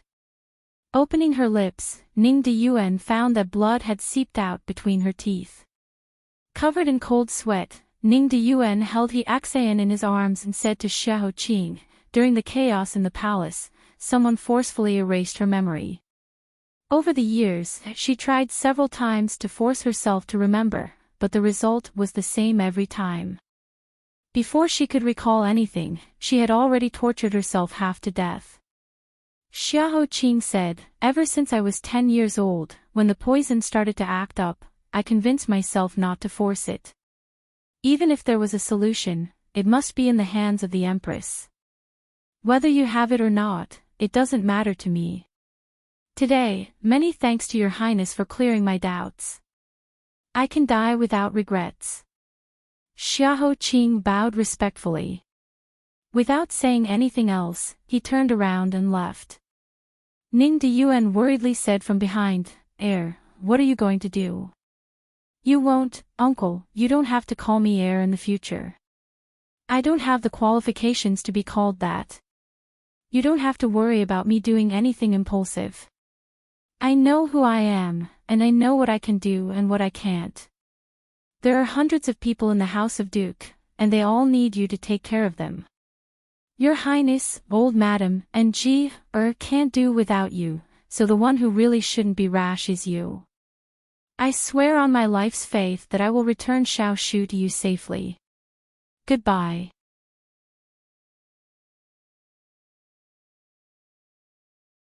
Chapter 709. 1, 2, 3, 10, 20, 50, 67, 68. The eunuch's ear-piercing counting was accompanied by the muffled sound of the metal rod hitting human flesh. It circled back and forth in the empty space in front of Fu Ning Palace. The sound drilled into people's ears, making people's hair stand on end. Tan Siwei was pressed down on a specially made metal stool like a dead fish. At first, he would grit his teeth and muffled groans. He even had the strength to raise his head and count Chao Ho's 10 major crimes. This caused the eunuch to scold him and beat him even more fiercely. But now, there was only dripping blood coming from the corner of his clothes and gathering at the indentation on the bricks, forming a small puddle. He had long since stopped breathing, leaving only the tips of his fingers that would occasionally tremble when the iron staff swung down. Zhao Bin reached out and frowned. He sighed and hurriedly ran into the main hall. He probed, "Nyang Nyang, little Tan Darren is almost out of breath. If the beating continues, I'm afraid he really will die here today. The Supreme Court's Fong Darren has already sent in a few memorials. I'm afraid they all want to plead for little Tan Darren." Chao Ho continued to grind the ink stick in his hand. He sneered without raising his head. Wasn't he shouting fiercely just now? "What do you mean by, I have a good heart, even if I die 9 times, I have no regrets? What do I have to say if the sky is clear and bright? And that dog has the guts to fabricate this palace's 10 major crimes, saying that this palace plotted to kill His Majesty and have His Majesty sentence this palace to death. He's still wet behind the ears, an inexperienced child. Today, this palace will fulfill his wish and let him be a good ghost. As for Feng Jing, I originally thought that he was someone who knew how to adapt to the current situation. I didn't expect that he would suddenly have a brain cramp when he's old and about to retire. Then let him wait at the palace gates. This consort wants to see how long that bag of bones can stand." At the side, Tianzhe Emperor's hand that was moving the brush paused. He almost drew Chao Ho's eyes crooked. However, this pause was only for a short moment. When Chao Ho looked over, he continued to move the brush like a moving statue. "Yes, this servant obeys." Zhao Bin silently clenched his fists under his sleeves. He lowered his head and retreated step by step. Outside the hall, the sound of the execution continued to ring out. From 100 to 120 strokes, another 20 strokes were made. This time, Tan Siwei's fingertips wouldn't even tremble. Zhao Bin's heart was burning with anxiety, but there was nothing he could do. Now that he thought about it, even his master, who ruled the world, was being controlled by someone else. What ability did he have to protect this hothead? Perhaps this was called fate, and he was destined to face a calamity. Tan Siwei also seemed to have a premonition that death was approaching. The lifeless dead fish suddenly regained consciousness and opened its eyes. From its throat full of sand, it spat out the 2 words that it was most obsessed with, "Father." He smiled bitterly. The closer he was to death, the clearer his mind became. All the things he had experienced in the past 20 years flashed through his mind. There was his mother who lived in chains, his big brother who loved to dance and laugh, his little sister who always cried secretly at night, and his father who only sighed at him. What a failure! As his son, he had never received his affirmation, not even a nod or a word of praise. After the envoy's table, he turned without a word and walked through the empty door. From beginning to end, he didn't even look at him. Perhaps he didn't have any expectations of him from beginning to end. Otherwise, he was about to die. Why didn't his father come to see him one last time? There was no need to plead. Just seeing him once would have been good enough. Tan Siwei, oh Tan Siwei, in this life, your loved ones have all left you one by one. You can't save those you love, you don't deserve them, and you don't need to talk about respect. Disappointment, disappointment, disappointment.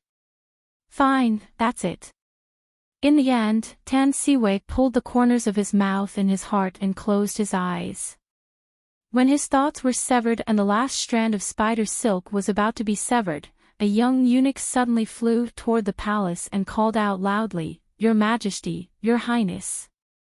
Not good, Prime Minister Tan, no, it's the former Grand Secretary, Sir Tan, who has come out of the temple. He brought a large group of retired officials and is kneeling at the palace gates, asking to see Your Majesty. With him are 23 officials from the Supreme Court, Sir Song from the Ministry of Rights, Sir Zhou from the Ministry of War, Sir Wei from the Jingji government, and so on. There's also the heir of the Prince of Nanping, Xiahou Qing.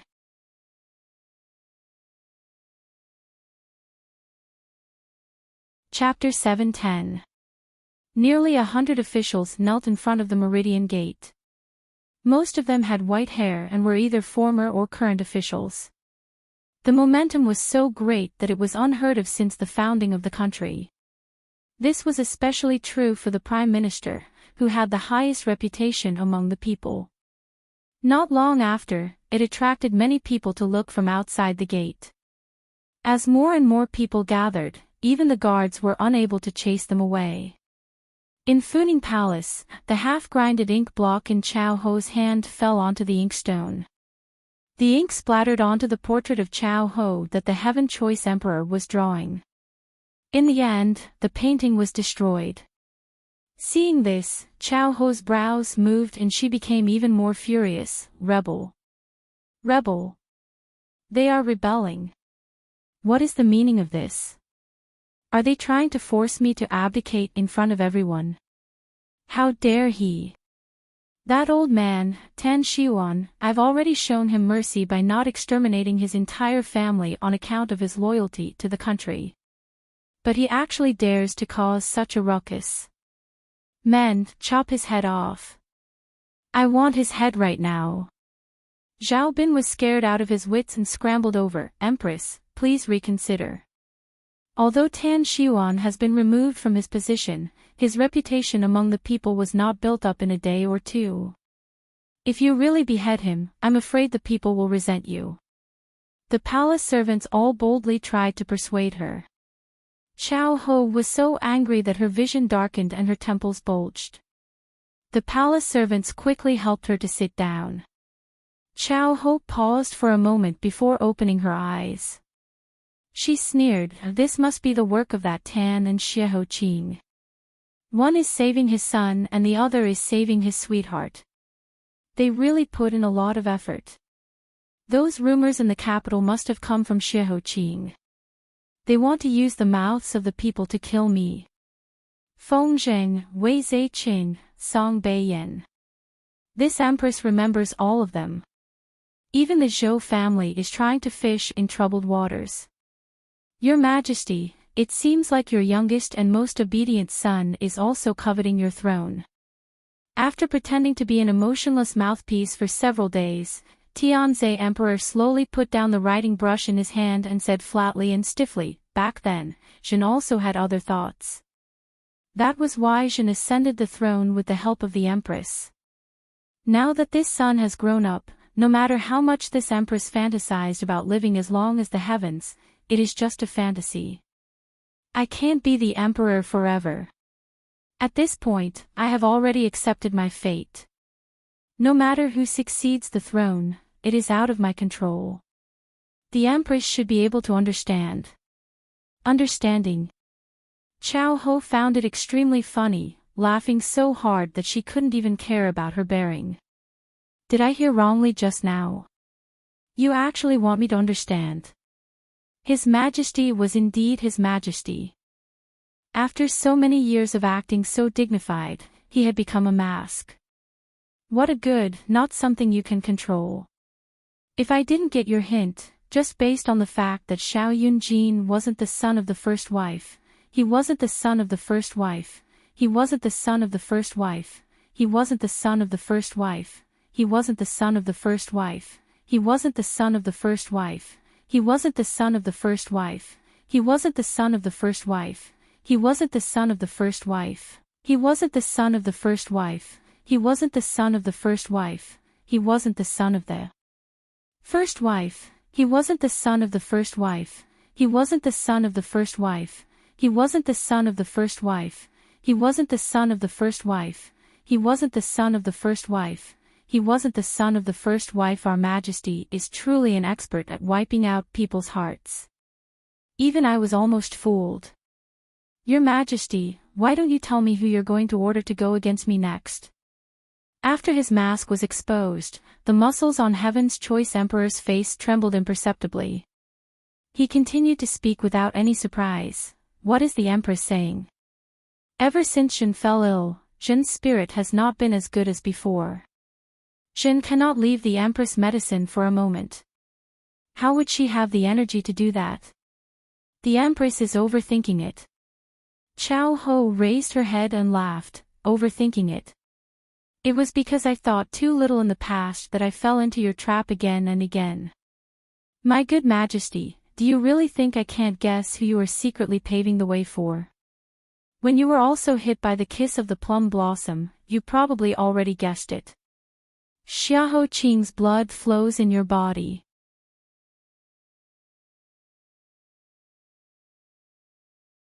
Chapter 711. An awl rudely pierced through the window paper. The painted piece crumbled to dust. Heaven's Choice Emperor's expressionless face cracked open. Even someone as emotionless as him couldn't help but be shocked. She had personally forced him to lose his composure. Empress Chao glanced at him, carefree and sorrowful. With a wave of her sleeve, she sent out all the palace servants who were paralyzed on the ground in fear. She turned around and didn't look at Heaven's Choice Emperor. Instead, she numbly looked out the dazzling window. Jiang Qizu claimed to be the most talented woman in the capital. In the end, didn't she think she was smart and laughed her head off? In order to protect her son, she didn't hesitate to play the fool. She didn't care about her past image and sent her son to the distant Cloud Swallow province. Did she think she could fool Ben Gong's eyes like this? In her dreams. In the first 10 years, Ben Gong didn't act in order to make her lower her guard. It was only when she thought that she could finally sit back and relax that Ben Gong gave her a heavy blow to the top of her head. Your Majesty, I'm afraid you can never imagine how wonderful her expression was when she found out the flesh and blood of her beloved had been kissed by the plum blossom. Ha ha ha, at the beginning, she pretended to be crazy. In the end, she really went crazy. Don't you think it's funny? Then why? Heaven's Choice Emperor clenched his fists, clearly suppressing himself. Didn't you just kill him? Empress Chao's laughter suddenly stopped.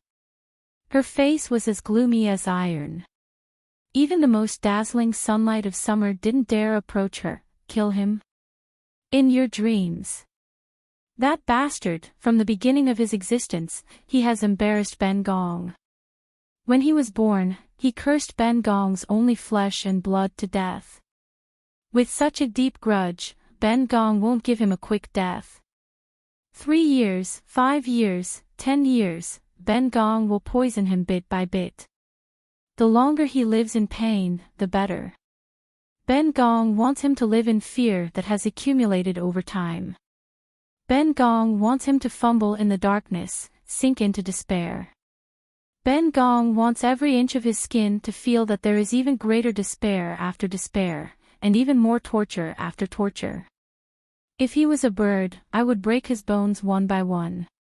If he was a tiger, I would pull out his teeth one by one. Until fear crushed and twisted him, turning him from a genius into a complete piece of trash. Just like how he is now. Against the light, she looked at her husband and said softly, Your Majesty, the son of the woman you love most is going to die before you. Ha ha ha ha. The Heaven's Choice Emperor's organs trembled and a line of blood flowed from the corner of his mouth. He staggered and fell into a soft chair, his eyes yellow. This emperor wants to know before I die, how did you obtain this poison? What agreement did Empress Shou make with you before she died? Empress Chao took out a handkerchief and considerately walked behind him. She bent down and wiped away the red at the corner of his mouth. But it was unknown if it was because she didn't serve him well or something else, but it made the redness even worse. The Heaven's Choice Emperor closed his eyes in disgust. She wasn't the least bit annoyed, and continued to speak in an unhurried tone. Actually, it's nothing much. She said that instead of bringing the poison to the grave with her, it's better to leave it in this world and continue to stir up trouble. Perhaps it can be used by me. Women always have to leave a way out for themselves. I originally thought that I wouldn't be able to use it. Even if I used it, it would be to get rid of a thorn in His Majesty's side. Who knew that it would be used like this? Ben Gong also didn't think that I would follow in her footsteps. Perhaps this is heaven's will.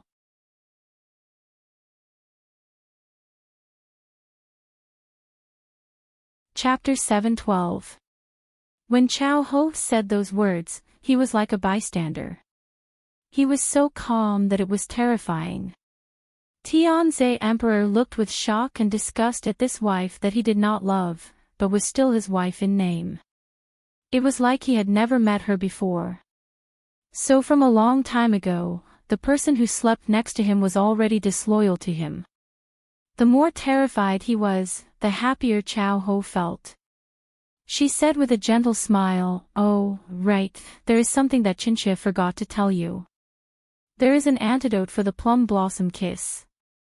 Tianzhe Emperor's expression changed and his fingers trembled. Chao Ho sneered at him and gave a distressed sigh. "Qinxue is not that vicious. Qinxue can give you the antidote. But Qinxue is troubled because there is only one antidote in this world. You and your beloved son have been poisoned, so who should I give the antidote to?" From excitement to anger, the Heaven's Choice Emperor who had been toyed with burned with anger. His extreme anger caused his teeth to chatter and his gaze seemed to want to chew her to pieces. "Poisonous woman, you poisonous woman.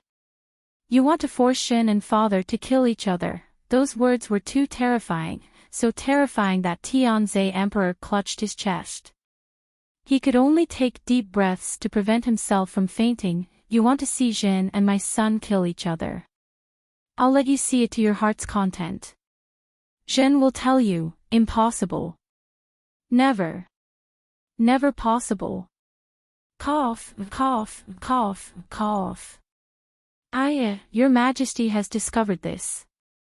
Your Majesty is truly wise." Chao Ho considerately leaned over and patted Tianzhe Emperor's back. She whispered in his ear, "But my good Majesty, you don't have to pretend to be deeply in love in front of Qinxue. It's true that you feel guilty towards this son of yours and favor him, just like how you have always been in love with that bitch Jiangshi. But compared to your life, what do they count for? That year, you clearly knew that Jiangshi was being tortured by Qinxue, but you did nothing. You just watched as Qinxue tortured her to death. When she was completely dead, you came to this consort to fight for justice. Your Majesty, Qinxue feels tired for you. So, stop acting like a loving father and son. In your heart, the one you love the most will always be yourself." Sound was poison. Instead of fighting poison with poison, Heaven's Volition Emperor's heart was poisoned. His face stiffened as he spat out a mouthful of blood. Chao Ho's heart ached and he hurriedly tried to console her. But the closer she got, the more his hair stood on end. She took out a handkerchief embroidered with dragons and phoenixes and gently wiped the blood from the corner of Heaven's Choice Emperor's mouth. Heaven's Choice Emperor had nowhere to hide and could only let the voice soaked in poison slowly and gently whisper in his ear, "Your Majesty should take care of yourself. The situation outside still needs you to take care of it." Since those old men led by Tan Xiuan came looking for an explanation, then Ben Gong will give it to them. 3 days later, His Majesty and I will host a summer banquet in Weiyang Palace to entertain the officials to eliminate the misunderstandings in their hearts. As for that brat surnamed Tan, consider him lucky. Ben Gong will let him go for now. Have someone carry him out of the palace. He will be exiled for 3,000 li and will not be able to take half a step into Jing. After the summer banquet, Qinxue will hand over the antidote to the plum blossom kiss. However, Your Majesty must do one thing for Qinxue. Qinxue will personally watch you kill Xiahou Qing at the summer banquet.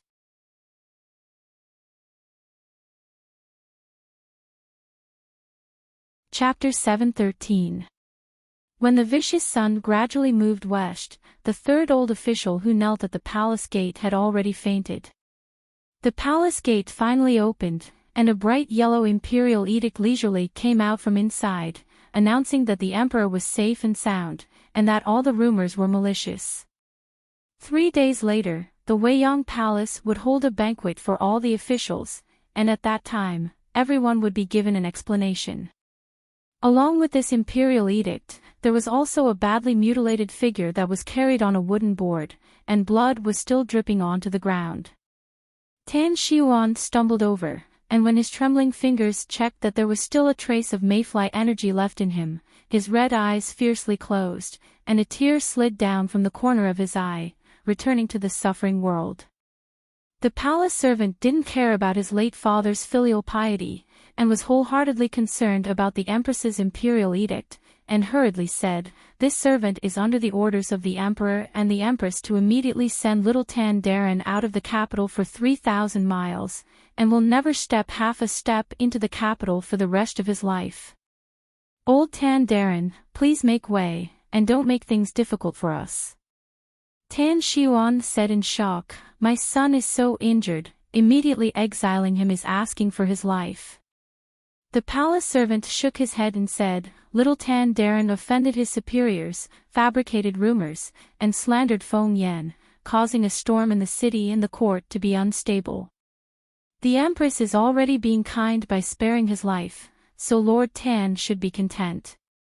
If you continue to cause trouble, then Master Tan Shao may really only have a dead end. It's better to quickly arrange for a godly doctor and this servant to accompany him, so that he can be treated in time along the way, otherwise, even if little Tan Darren doesn't die, he will be crippled for life." Tan Xiuan looked at his remaining flesh and blood, and his boiling hot tears filled the gullies on his face, but, at such an urgent time, where should this old man go to find a godly doctor? "Can I trouble you to make an exception and give this old man some time? At least let this old man ensure that my son's life is not in danger, and then send him on his way, okay?" The palace servant cried out, "How can this be? The Empress has given a death order, you must leave the city before the sun sets, otherwise this servant will lose his head together." He had once saved the lives of countless people, but when it came to himself, he was forced to watch as his true love, flesh, and blood left his side one by one. Great sorrow swallowed him up. Prime Minister Tan, who had once been revered by tens of thousands of people, couldn't care about anything else at this moment. He held onto the door tightly, not letting them take away his son. The palace servants rushed over and pried his hand away. Xiahou Qing pushed the palace servants away with a palm strike. He crouched beside Tan Xiuan and advised in a low voice, "Empress Chao has already reached her bottom line by releasing them.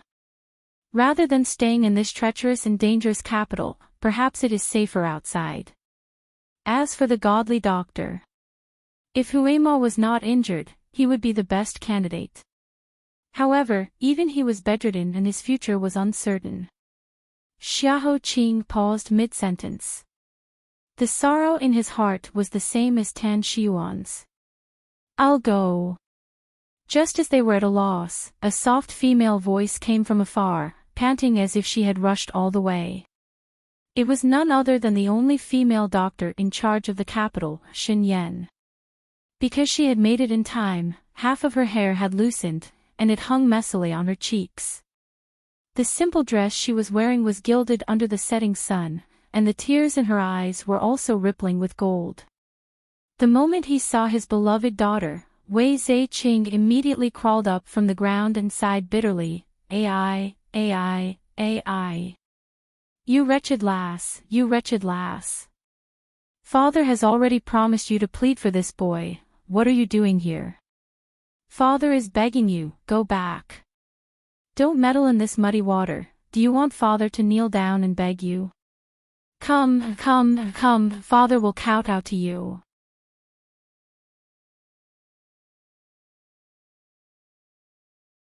Chapter 7:14.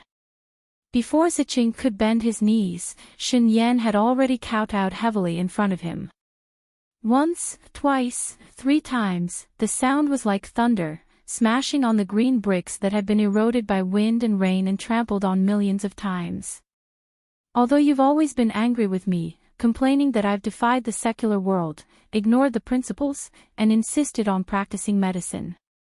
Because of this, you've threatened to sever your relationship with me several times. However, I know that you love me very much in your heart. You stopped me from practicing medicine because it was an extremely difficult path. Not only did you ask for trouble, but it was also very easy to be pointed at and become a laughingstock in the eyes of others. Since I was young, I grew up in the palm of your hand like a pearl and jade. The last thing you wanted to see was me being bullied and looked down upon by others. Your daughter knows that countless times when your daughter was in the clinic, you would stand far away outside the clinic and quietly watch your daughter without saying a word. You would stand there for a long time and then leave with a sigh. I also know that there were occasionally some hooligans who came to pick a fight and took the opportunity to disrespect me. Father, it was you who secretly took care of those people for me. I also know that there was a shortage of medicinal materials in the clinic for a while and it was almost unable to continue operating. It was you who secretly approved and gave us a way out. I know all of this, I know all of it. I have no way to repay Father's kindness. I kowtow to you. Transparent tears flowed down her cheeks and fell to the ground in big drops.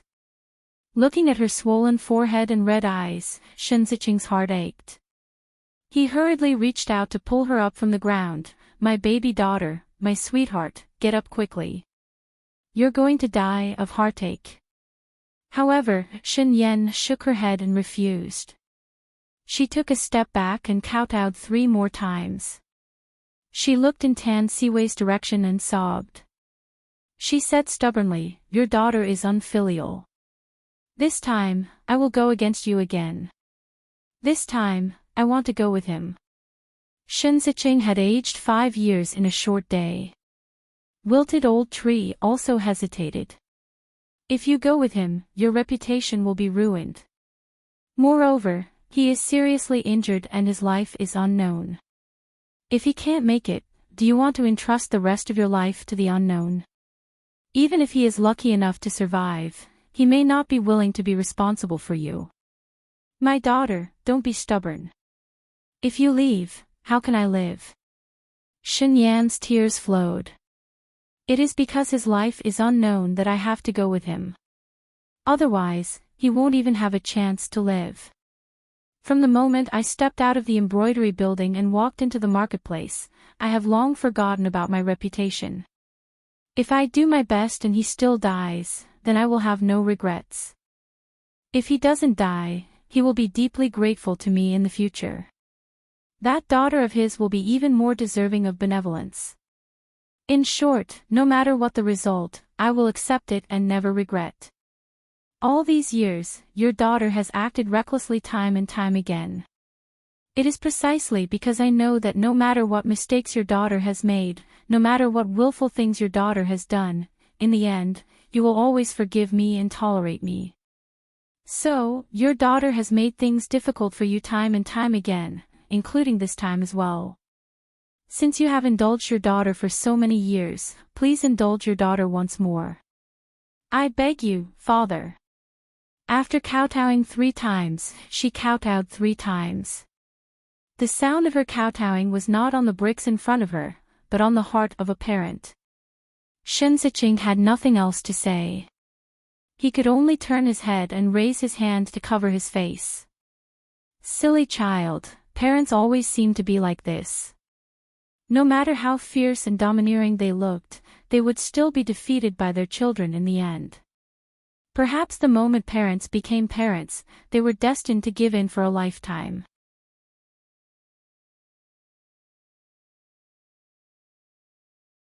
Chapter 7:15. Tan Xiuan was speechless, so he could only bow and solemnly make a promise to Chen Ziqing. Lord Qin, rest assured, as long as my son is lucky enough to survive, this old man will take him to the wedding hall and marry your daughter, taking care of her for the rest of her life. However, Shen Yan frowned and bit her lip. Uncle's words are wrong. My stubbornness this time is because of my benevolence as a doctor. I can't bear to see young Master Tan's pure character die at such a young age. Secondly, it is to resolve the obsession in my heart.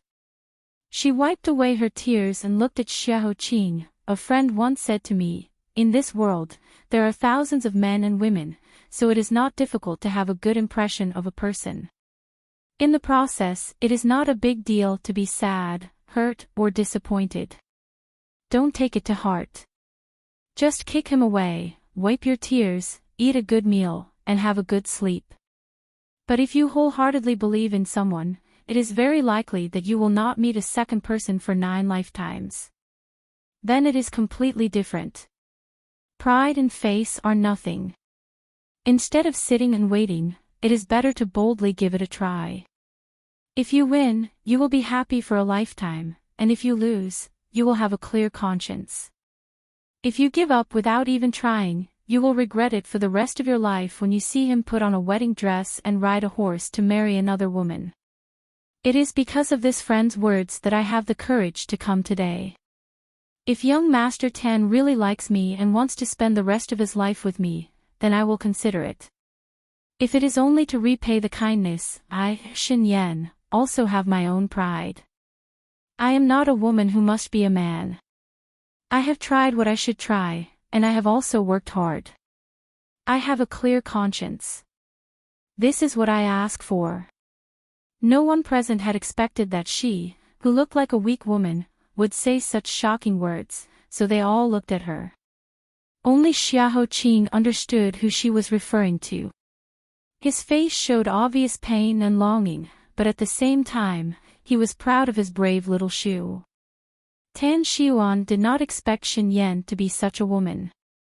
With a guilty expression, he cupped his hands and bowed to her. This old man has underestimated young Miss Xin. This old man apologizes to you. Along the way, I'll leave my son in your care. Please accept this old man's respect. Under Xin Yan's stubbornness, she finally bid farewell to her father and set off with Tan Siwei. Shen Ziqing reluctantly saw them off until they left the city. When she brushed past Xiahou Qing, after careful consideration, she said with sincerity, Xin Yan's ability is low, so I can't help you. This time, I have to go first. But I really hope to see the day when Shizi and Ning Shu worship heaven and earth and entrust each other with their lives. With the black brocade covering his eyes, no one could see how his eyebrows moved when he heard these words. They could only see his lips curl up as he softly said, "Many thanks. I also hope that such a day will come." The setting sun in the capital was always filled with the intensity unique to the century-old capital. It was as if a fire had dyed the horizon crimson. At the same time, the buildings, mountains, and plants embedded in the horizon were all dyed in color, especially the imperial palace. The golden glazed tiles were coated with that red, and slowly dripped down the smooth tiles like blood, dripping with a chilling aura that was completely different from the bustling city. Under the long vermilion corridor, a little eunuch ran forward hurriedly with his head down and his hands in his hands. His eyes were like a rat that was used to the sewers, constantly looking around until he ran to Xiao Yuni, who had just entered the palace. "Your Highness, news just came that the Empress has decided to invite the court officials to a banquet with His Majesty in 3 days at Weiyang Palace to clarify the matter, quell the rumors, and give the court officials an explanation."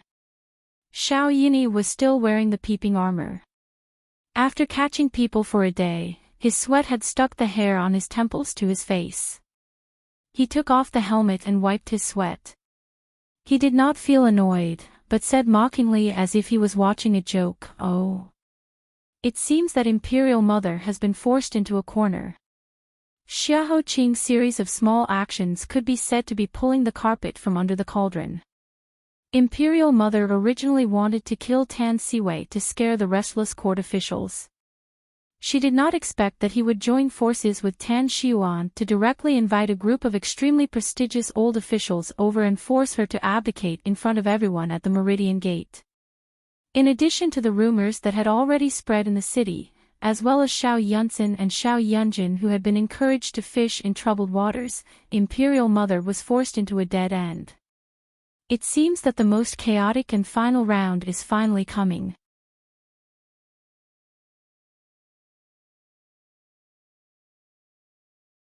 Chapter 7:16. Fuzi, who do you think will get what they want in the end? Fuzi narrowed his eyes and put on a flattering smile. Of course it's your Highness. A smirk appeared on Xiao Yunyi's lips as he turned around and walked up the stairs without saying anything. Chao Ho was still in Fu Ning Palace and Xiao Yunyi walked through the Phoenix Algae Palace, avoiding Chao Ho's bedroom. He walked through a long and narrow corridor, opened the secret room and stood in front of the water prison again. The sound of splashing water continued for days. The person who was tied up in the middle of the water prison was no longer in human shape. She hung there like a broken doll. Her limbs were limp and her head hung low. The blood that flowed from her body dripped into the water and dyed half of the water a light red. He looked at her with a numb expression and turned on the mechanism like he felt nothing. He dragged her out and took out a 3-inch long silver needle from the silver basin beside him as usual. Her 5 senses were so slow that she did not notice when he came in. It was only when she felt the needle piercing into her bones from her back that she opened her eyes and screamed. However, her tongue had long been cut off. Even if she opened her mouth to the point of tearing, she would not be able to make a sound. Moreover, the continuous torment of the past few days had exhausted her essence, energy, and spirit. All that was left was a wrinkled skin bag, unable to squeeze out even the slightest bit of strength to struggle. She could only widen her protruding eyes and stare at him silently. As she stared at him, a large tear fell from the corner of her eye. In those eyes, there was pain, pleading, despair, and endless disappointment. It was like the last spark on the grassland that was about to be extinguished. It was extremely complicated. Being stared at by those eyes, Xiao Yunyi's heart froze and he suddenly stopped there. But that was only for a moment. In the next moment, he had already recovered his emotionless heart. With a wooden face, he continued to stab the remaining needle into the flesh on her back. This was his daily homework. Under Chao Ho's orders, he had to come here every day to stab her with a silver needle when the sun and moon met. In order to keep her alive and make her suffer more, his hand naturally could not touch the vital organs in front of her. So the back, which had relatively fewer vital organs, became the best choice. At the same time, the needle was also coated with a life-saving drug. While torturing her, it also stretched her lungs to the maximum. When the sun and moon converged, it was the time when the effect of the aperture-leaving powder wore off. A sharp pain would directly pull her back to the painful reality from the boundless chaos.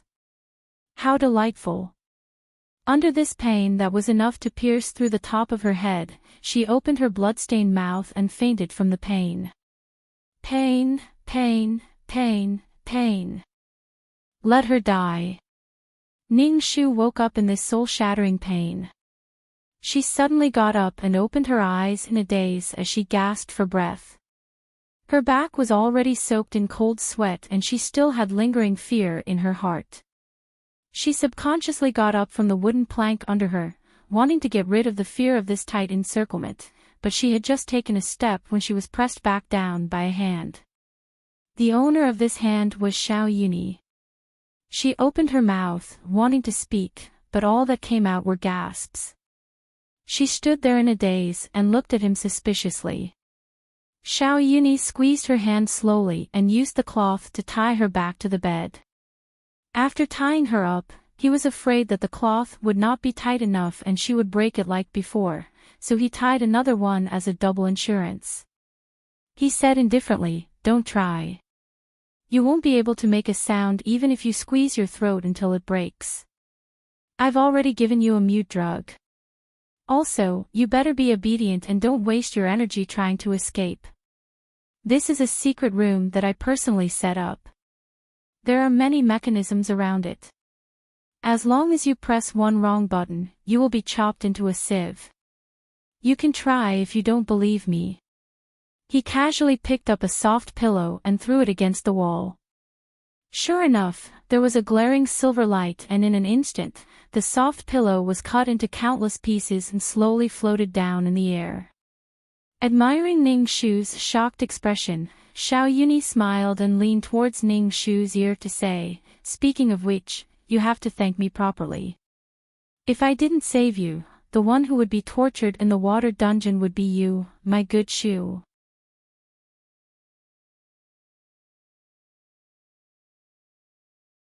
Chapter 7:17. What did you do? She widened her eyes, using all her strength to question him silently. Her last memory was still in the water dungeon. She was tied up and Xiao Yini was pinching her mouth like a devil, waving a knife at her. Nothing much. I just heard about an old drama where a leopard cat was swapped for a crown prince. I had nothing to do, so I imitated it. Didn't you always mention a name called Wan to me in the past, suspecting that I would have something with her? Now that I've used her to exchange for you, you can't doubt my sincerity towards you anymore. When Xiao Yuni said these words, it could be said that he was very gentle. He purposely stuffed a few balls of soft cotton between her tied wrists and ankles to prevent her from feeling too much pain. In that life, because of Wan, she lost her younger brother and fell into an endless hell. In this life, her fate was changed and Wan was the one who suffered for her. But she didn't feel happy at all. Instead, she felt cold. With just a few words, he used a woman's life to exchange for another woman. Even if she was the one who benefited, this sincerity made her hair stand on end. But no matter how much she wanted to say in her heart, she couldn't make a single sound at this moment. She could only listen as the man in front of her bent down. He was extremely close to her, so close that there was only a finger's distance between them. Even their breaths intertwined. He raised his fingertips and gently tidied up the messy strands of hair on her cheeks. He said, "You want to ask why I didn't simply save you until the end and let you go. Instead, I trapped you in this secret room to do something, right? Take a guess."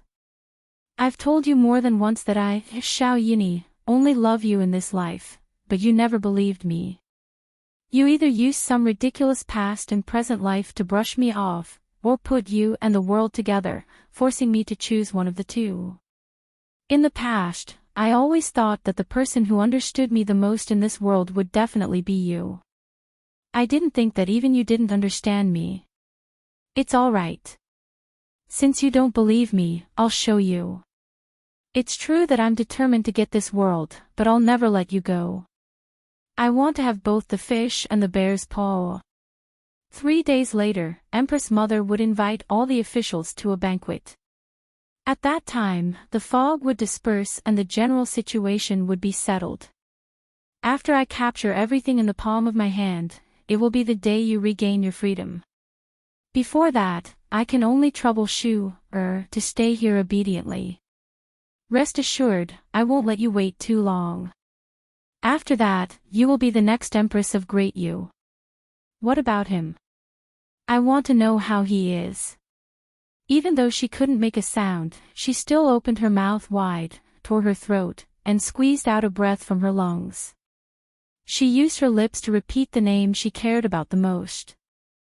When he read her lips, a trace of sadness flashed past Xiao Yuni's face. Even now, even at this time, she was still thinking about Xiao Qing.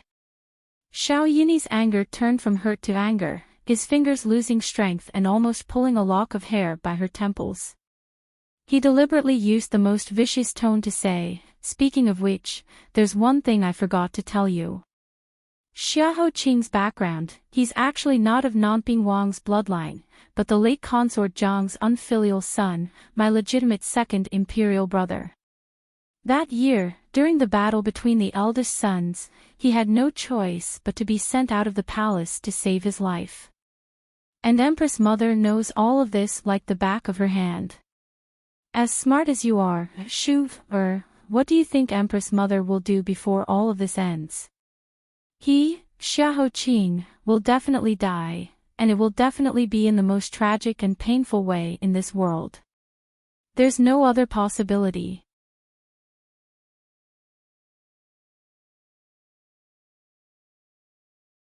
Chapter 7:18. A huge wave hit her and stunned her. The shock in Ning Shu's heart was indescribable. In an instant, countless fragments flashed through her mind like broken feathers, shocking her to the core. She was suddenly enlightened, and her heart was filled with fear. So, this was the secret hidden on Xiaoqing. She simply couldn't believe how much pain and devastation he would feel after knowing all of this. And not only was she unable to stand by his side to comfort and support him, she had become his burden instead. Chao Ho had set up such a trap that had lasted for more than 20 years and would definitely not end it so easily. She did not need to think to know how dangerous the Weiyang banquet 3 days later would be. Once he went, he would definitely die. She suddenly realized why Xiao Yuni had tied her up here. It was not as simple as turning her into a caged bird. She was trapped here, and Fei Luan, who was disguised as a substitute, was like a bait placed in a trap, luring Xiaoqing into jumping into the abyss willingly.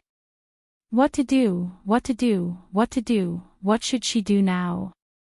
The tangled and choked emotions collided and fought in her heart, causing her eyes to turn red and overflow with 2 long rivers. It was the first time she hated herself for being so powerless. She could only glare at Xiao Yuni so that she would not break down on the spot.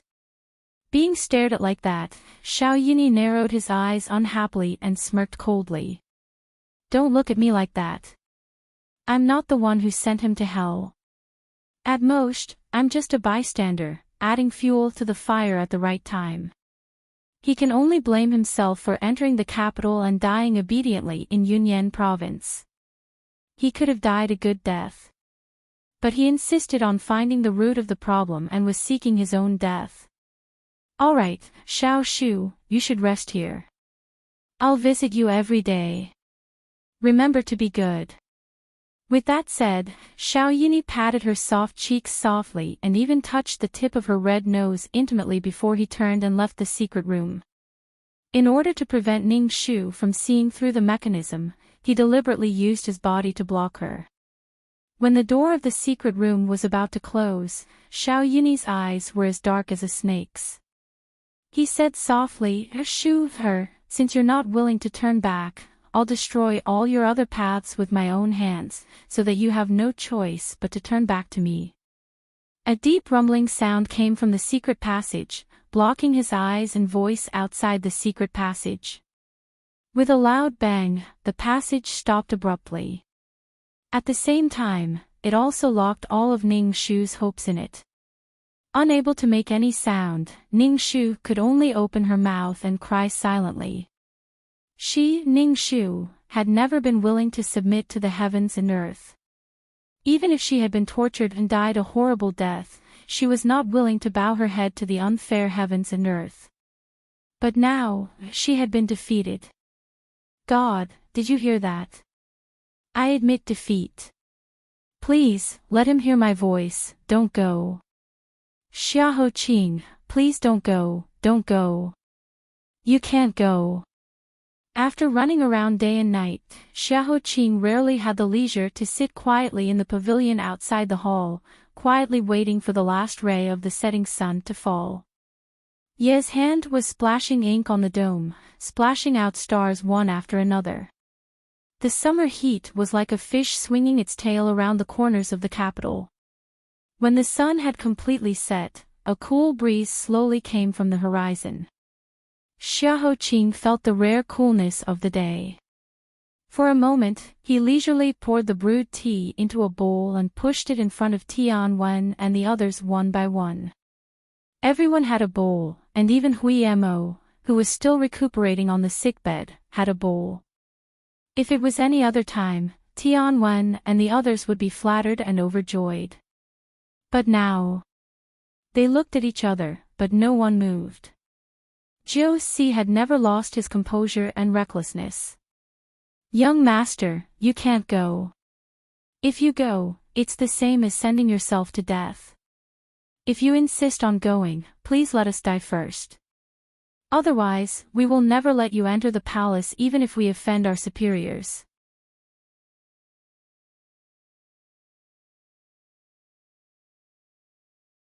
Chapter 719. There was no need to discuss in advance.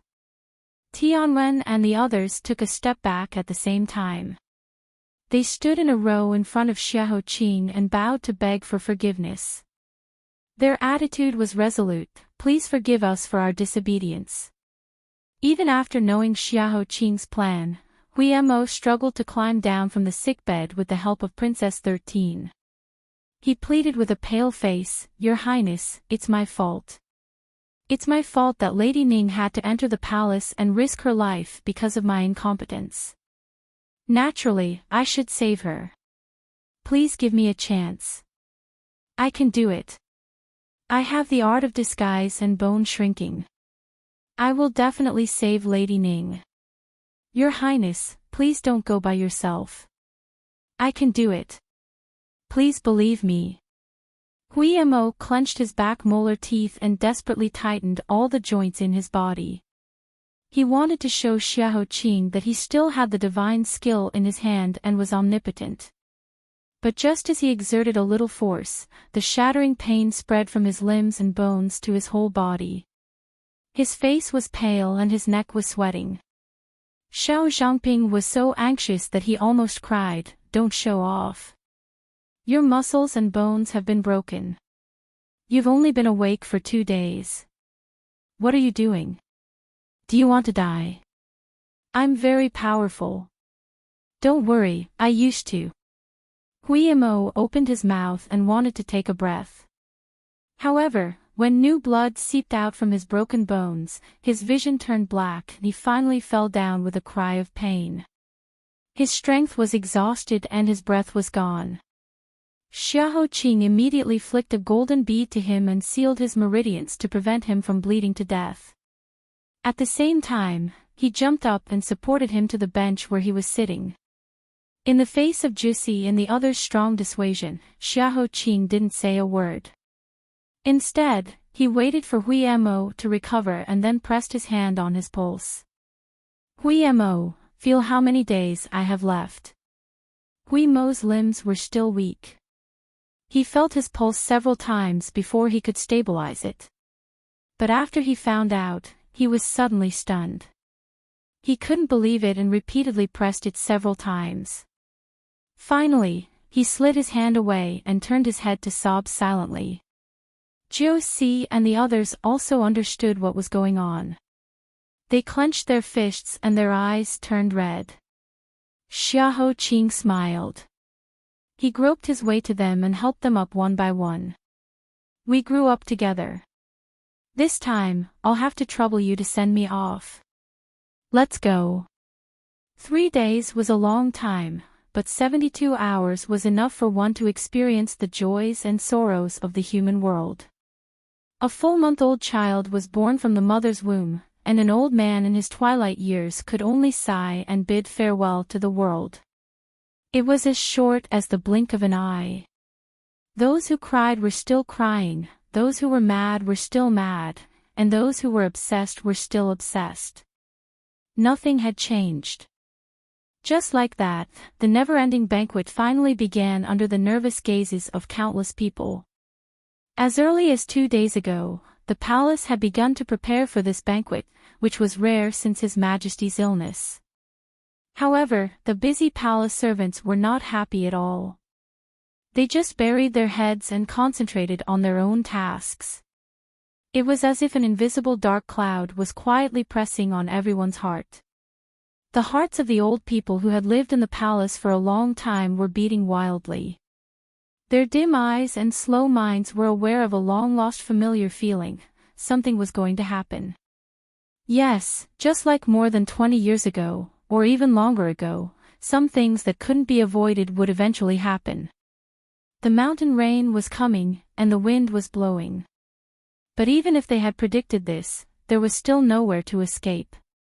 Once they entered the palace, they would be imprisoned forever.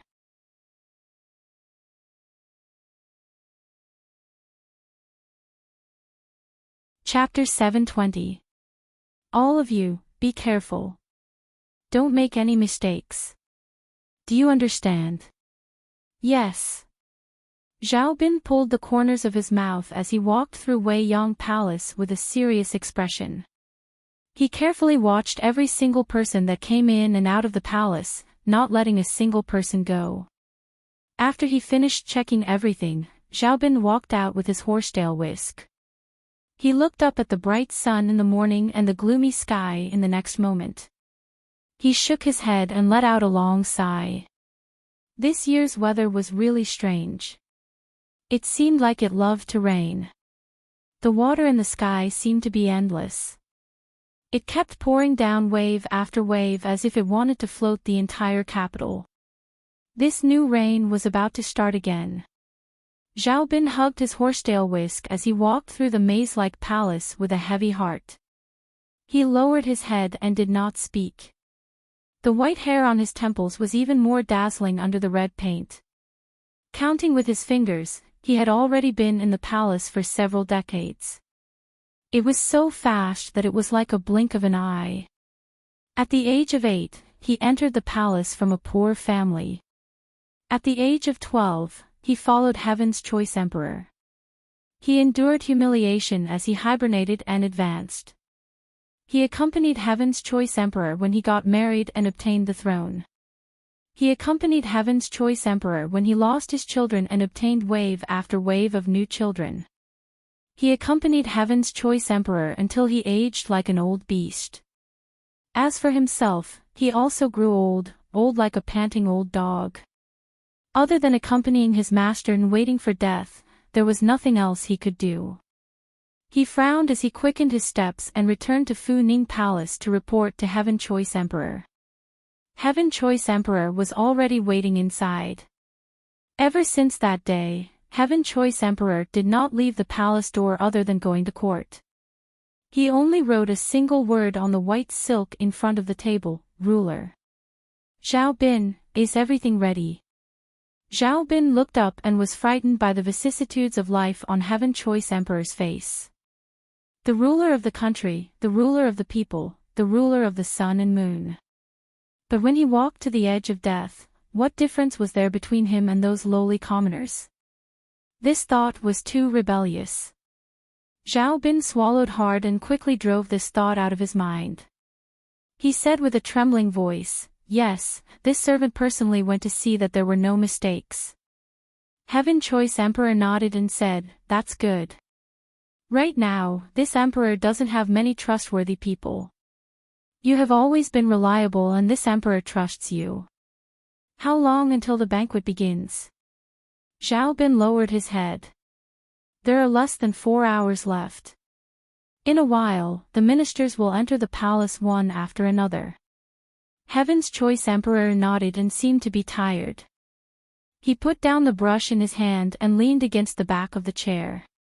He closed his eyes and didn't say anything for a while. Xiaobin waited for a while but didn't get a response. He bowed and poured a cup of tea for Heaven's Choice Emperor. Halfway through the tea, the Heaven's Choice Emperor suddenly said, "Imperial Father, I killed him with my own hands." The teacup in Xiaobin's hand fell to the ground with a paw sound. A palace servant heard the sound and came in to clean up, but was chased out by Xiaobin. He hurriedly knelt down and picked up the pieces one by one. He didn't even know how to speak and his whole body trembled. Your Majesty, if you are too tired, this old servant will help you into rest. There are some words that cannot be said carelessly. Since it's already come to this, what's there to hide? Could it be that I'm afraid of treason?" Heaven's Choice Emperor narrowed his eyes and said in self-mockery, "This emperor always boasted that he was smarter than Imperial Father and wouldn't be restrained by a woman. Who would have thought that in the end, he would walk down his old path?" That year, Empress Zhou burned herself to death. Imperial Father was lying on the sickbed and actually cried for her death. He was poisoned by her and was in so much pain that he wished he was dead. He actually cried for her. In the end, he squeezed out his remaining strength and begged this emperor to kill him as if he wanted to die with her. This emperor saw that he was in so much pain, so this emperor satisfied him and sent him on his way with her.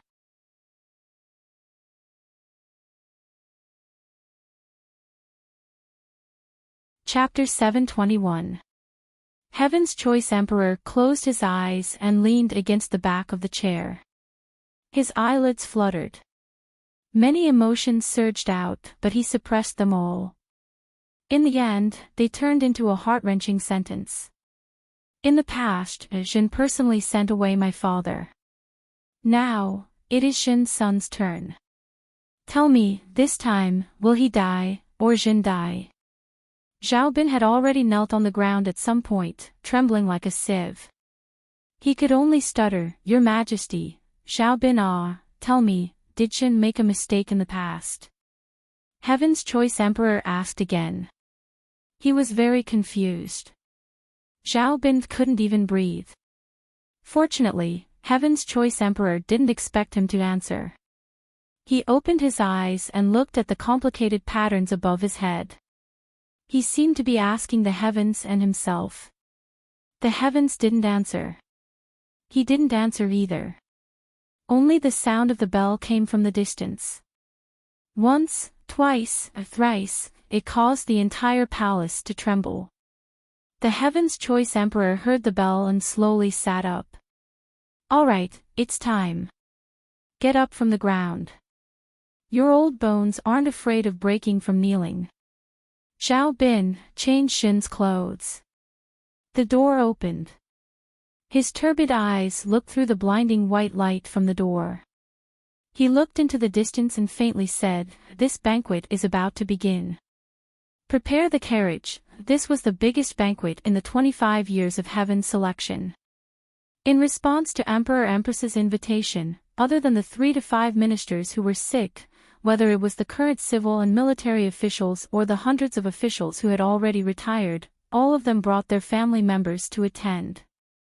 Hundreds of carriages formed a long line in front of the palace gate. The officials wearing all kinds of embroidered clothes got off the carriages and greeted each other. They laughed as they walked through the palace gate. They talked about how grand tonight's banquet would be, but their brows furrowed slightly. It wasn't until the carriage of Nanping Wang Fu passed through the gazes of countless people and arrived at the palace gate that Heaven's Inquisition personally drove the carriage. With a shout, he slowly stopped the horse. Shi Yan jumped down from the carriage and placed the stool on the ground. Jiu Si bent down to open the curtain and helped Xiahou Qing out from inside.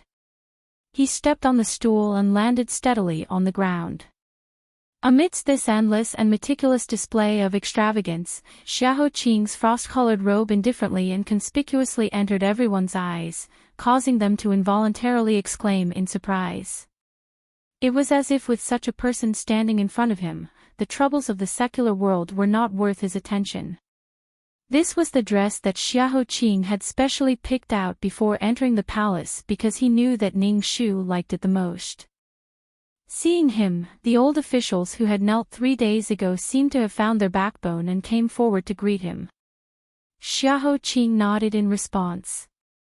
After exchanging pleasantries, he held Jiu Si's hand and continued to walk forward.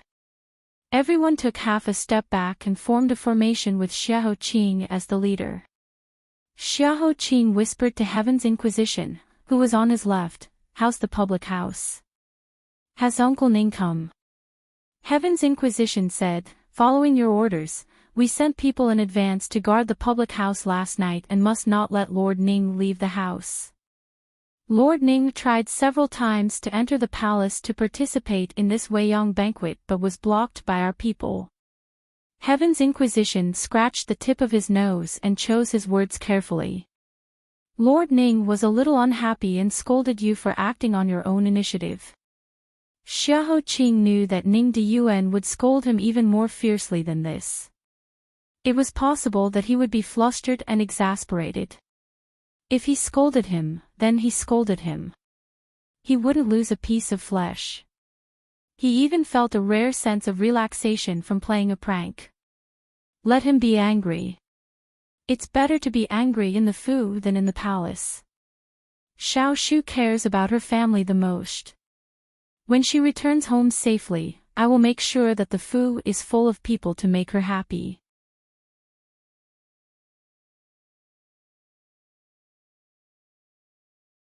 Chapter 722.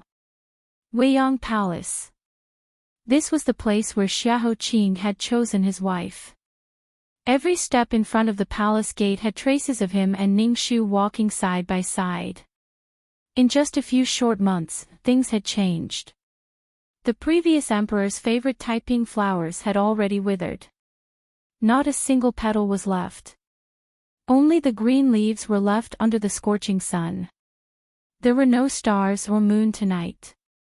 The sky was dark. However, tens of thousands of lights were lit around Weiyang Palace. The green glazed tiles looked like they were on fire. It was grand and bright like a celestial palace. The side hall opened. Music and dance came in. It was dazzling with gold and jade and red muslin. The officials were like the moon.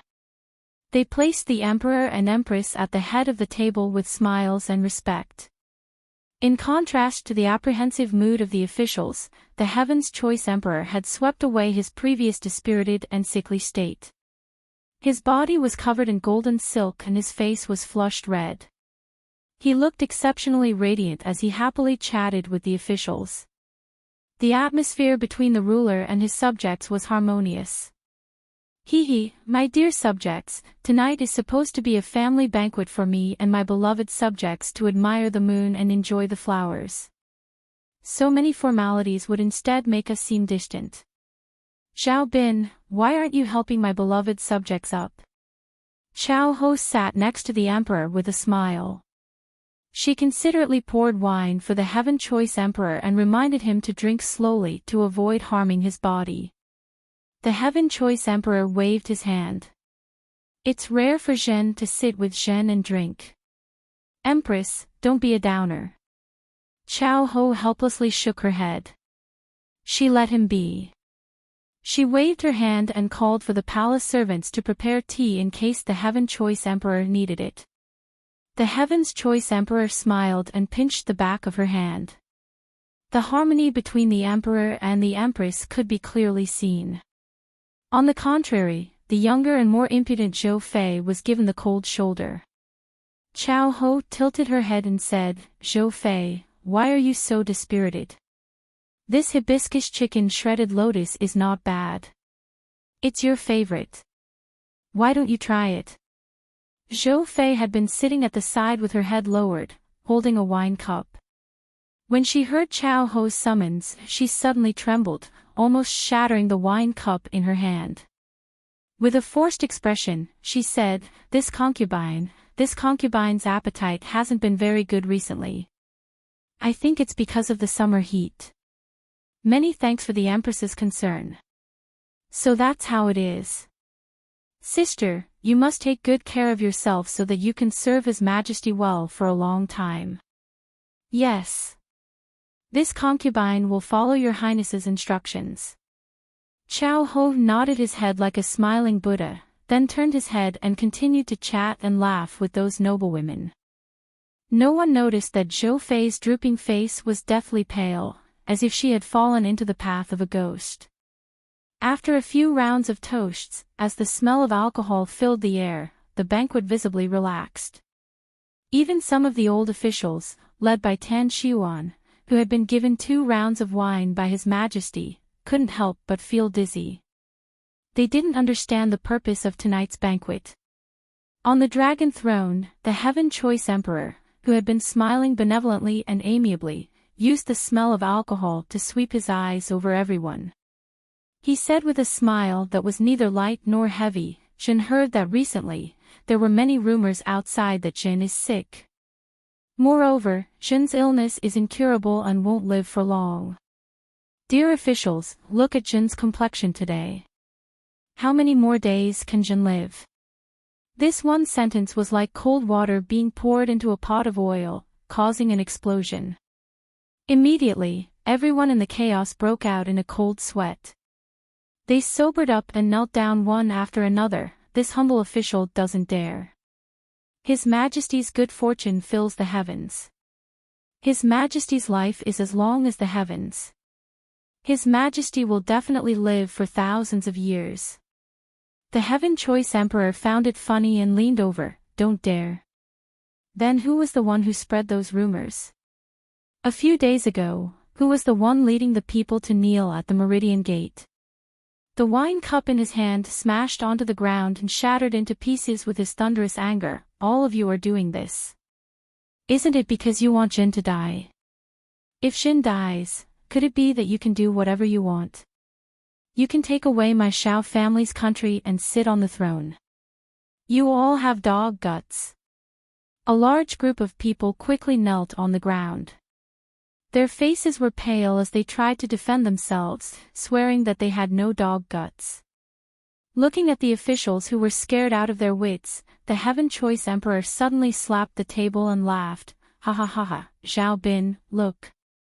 Jin said that the play you showed Jin was very interesting.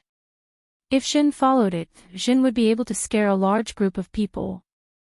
Look, my dear officials are all scared out of their wits. Get up, get up. Jin is just playing with you. Dear official Zhao, don't shake your clothes.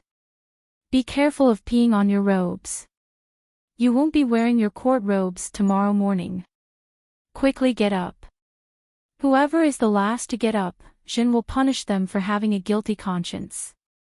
The frightened officials scrambled to get up from the ground, causing the Heaven Choice Emperor to laugh again. Beside him, Chao Ho, who was watching him cause trouble in his old age, shook his head helplessly and called out, Your Majesty. Only then did the Heaven Choice Emperor stop messing around.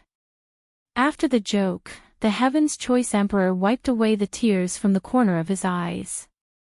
Suddenly, he thought of something and his dragon eyes scanned the crowd. Then, he found an unmoving figure in the corner. Jin said there was someone missing. After looking for half a day, you were there. Qing, quickly come over. I heard that you have been sick recently. Quickly let Jin see if you have lost weight.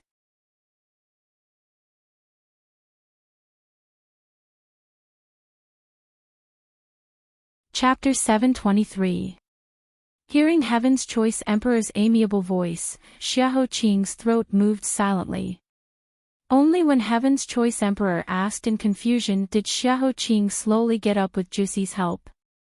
Step by step, he walked to the front of the Emperor, towards the man who had the same bloodline as him. He suppressed the endless complex emotions in his heart and slowly bowed. Qing, greets your Majesty. You are my nephew. Being so formal makes us seem distant. Heaven Choice Emperor stood up and personally helped him up. When his hand touched Xiahou Qing's arm, Xiahou Qing's body stiffened and he instinctively moved back. Qing's illness is incurable. Your Majesty should stay away from Qing to avoid being infected by Qing's illness. Heaven Choice Emperor's hand missed. His expression froze and he gave a dry laugh. Qing, is still young. How could he be incurable? Don't worry, there are many capable people in Jin's Imperial Hospital. They will definitely be able to cure you. Moreover, Jin is the true dragon son of heaven. What can harm Jin's golden body? Xiahou Qing's expression was very indifferent. He even had a faint smile. Facing Heaven Choice Emperor and everyone else, he politely and calmly tore apart the show of harmony between the ruler and his subjects. He revealed the hidden blades and swords, flesh and blood. The news should have already spread. Has your Majesty not heard? Heaven Choice Emperor waved his hand. How can the rumors on the streets be true? It's true. This lowly subject personally ordered someone to spread the news. What I said is true, every word is true. Plum Blossom Kiss. Qing has been poisoned since he was 10 years old. It has already been 11 years. Now, he is indeed about to die. If it was before, he might have had the energy to feign civility with them and test each other. But now, he didn't have time. The internal organs in his body that had been messed up by knives and axes, as well as the bloody foam that he had swallowed, constantly reminded him that he didn't have time to waste. Maybe tomorrow, maybe the next moment, his body would collapse and his soul would return to the earth. He would never see his Xiao Shu again. But before that moment, he would bring his pearl back to the sea. He wanted her to be free forever. When the most obscure and dark secret that they did not dare to speak of was openly laid out on the table and spread out under the sunlight, the expressions of everyone present suddenly changed. They could not help but gasp and freeze in place. Even the music and dance in the side hall silently stopped. No one was able to move as they were sealed in ice. Heaven's Volition Emperor's neck twitched instinctively. It was as if a bug had drilled into his thick collar and bitten his neck. Chao Ho's hand silently tightened. Tan Xiuan and the others silently raised their heads. The large Wei Yang palace was completely silent. Even the sound of breathing could not be heard. Drip, drip. Only the sound of water dripping into the leaky pot outside the hall became clearer and clearer. The sound of water dripping into the leaky pot echoed in everyone's heart. Someone laughed. Chao Ho, plum blossom kiss. Wasn't that the poison that the late Empress Zhou used to murder the previous emperor? Back then, it had already been buried in the sea of fire with Empress Zhou. How could it appear again after so many years? Isn't this a joke? Could it be that Empress Zhou can climb out of the ground and come back from the dead to continue to harm the world? As she poured wine into Heaven's Choice Emperor's empty cup, she indifferently opened her eyes. She had the most natural smile on her face, as if she was certain that Xiahou Qing's little tricks would not be able to harm her at all. Yes, he, Xiahou Qingxing, was blessed by the heavens and possessed outstanding talent. But so what? Even if he knew the whole truth, knew how vicious her heart was, how she had schemed for so many years, knew how vicious her methods were, how she had swept away all the obstacles in her way, knew how she had laid out this plan for more than 20 years, played the world in the palm of her hand, and held the emperor to order his vassals. So what? Would he dare? Would he dare to expose her evil deeds in front of the civil and military officials? Would he dare to expose her true face in front of everyone? Would he dare to denounce her crimes in front of the world? Would he dare? Only if he did not want Ning Shu's life. Xiahou Qing, Xiahou Qing, an ant trying to shake a large tree, laughably overestimating himself. Accept your fate. This is a situation where you will lose.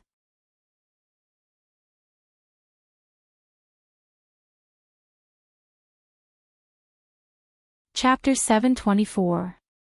The body has been burned, and one cannot come back from the dead. Xiahou Qing coughed a few times and sat down with Juxi's help. He slowly said, however, I have heard of a story in an ancient book. It was about a fox demon who, after being executed, used a corpse to come back from the dead and take over a living person's body to continue harming the world. Everyone present was either looking forward to it or afraid of it. They all thought that he would say some brilliant words that would enlighten the apathetic and break the current deadlock. They never expected that what they were looking forward to was actually a dish from a wine shop or tea house on the street. Even a 7-year-old child felt it was ridiculous and instantly felt it was incomparably absurd. Could it be that Crown Prince Xiahou was so ill that he was about to die, that he was delirious? Was this a joke? Using a corpse to come back from the dead? In that instant, Chao Ho looked at him with pity in his eyes. It was like looking at a grasshopper after autumn who knew that struggling was useless but still didn't give up. Accompanied by this mocking gaze, Chao Ho laughed softly and said, Then Shizi, in your opinion, who did you borrow Empress Zhou's body? Could it be that it's on me? As Chao Ho's voice fell, many people around her laughed in agreement as if they were laughing at Xiahou Qing's extremely uncle trick. Even Tan Xiuan and the others silently shook their heads. This situation was very unfavorable. A Chao family supporter immediately said angrily, Xiahou Qing, How dare you slander the mother of the nation in front of the true dragon and talk about witchcraft? You deserve to be punished. Do you have any respect for national law? Your Majesty, please immediately sentence him to death. Instead, it was Empress Chao who magnanimously waved her hand and smoothed things over for Xiaoqing. Back then, it was this Empress and His Majesty who personally went to identify Empress Zhou's corpse. This Empress can be considered the last person to see her, so it is pardonable to have such a guess. However, if Your Highness insists on saying that it was me, it's useless to just rely on empty words. You have to show some evidence. Otherwise, I am the mother of a nation. No matter how tolerant and considerate I am, I can't let you live. In the face of the teasing from all directions, Xiaoqing remained calm. Nyang misunderstands. You are the Phoenix Mother, so how can demonic aura get close to Nyang? The person that Qing spoke of who had reincarnated in someone else's body was not Your Highness. Chao Ho raised his eyebrows and smiled with even more interest. Oh. Could it be His Majesty? The night was windy. Thousands of red lanterns in Weiyang Palace illuminated the surroundings as if it were daytime. They cast orange shadows on Xiaoqing's porcelain white face, making her look like a fragile but sharp porcelain. You must be joking, Your Highness. His Majesty is protected by the gods. How can he be corrupted by demons and ghosts? Ever since he had been poisoned, he had started investigating the case. It had been 11 years since then, and the person who had come back from the dead had finally been found. Now, this person is outside the palace. Xiaoqing spoke with such seriousness that even Heaven's Choice Emperor's curiosity was piqued. He wanted to see what kind of medicine Xiaoqing was selling in his gourd. Oh. Since that is the case, then bring him up and let us see which demon it is. Xiaoqing nodded and waved his hand at Jiuxi, indicating for him to bring the person into the palace. Everyone looked back and saw a person dressed as an imperial bodyguard. However, the person's gait was particularly unsteady as he was brought to the front of the emperor. When his head was raised and his mask was taken off, that old face full of wrinkles appeared in front of everyone. Chao Ho and Heaven's Choice Emperor's expressions froze at the same time. Xiaoqing said, "This person is the previous emperor's eldest son, the crazy crown prince Xiao Mingluo's wet nurse. She should have died in the fire, but she changed her appearance and survived until now. She is Nanny Zhang." The owner of that old face half opened her wrinkled eyes and sneered at everyone. Old servant Zhang Jins greets Your Majesty and Nyang. Long time no see.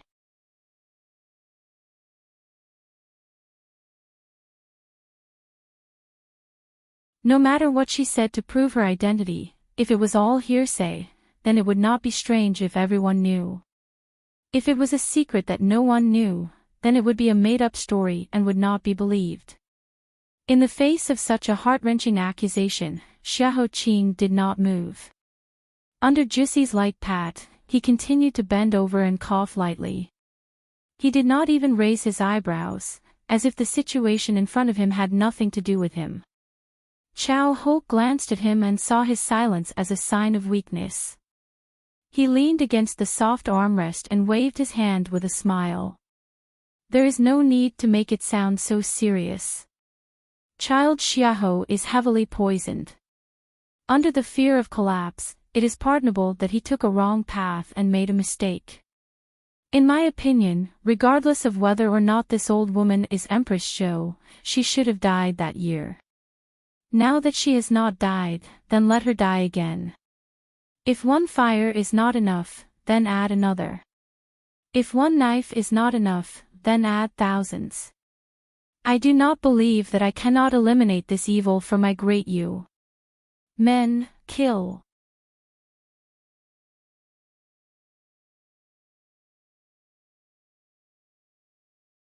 Chapter 726. Who dares? Madame Zhang faintly swept her gaze over, her brows as sharp as a knife. In that instant, her demeanor was exactly the same as the intelligent, decisive, and murderous little Empress Zhou of the past, making people's hearts tremble. I am the Empress Dowager of Great Yu, the stepwife of the late emperor. Even you, Chao Wenyu, have to respect Ben Gong as Mother Empress. Why, are you prepared to kill your father and mother in front of all the officials? Aren't you afraid of being struck by lightning?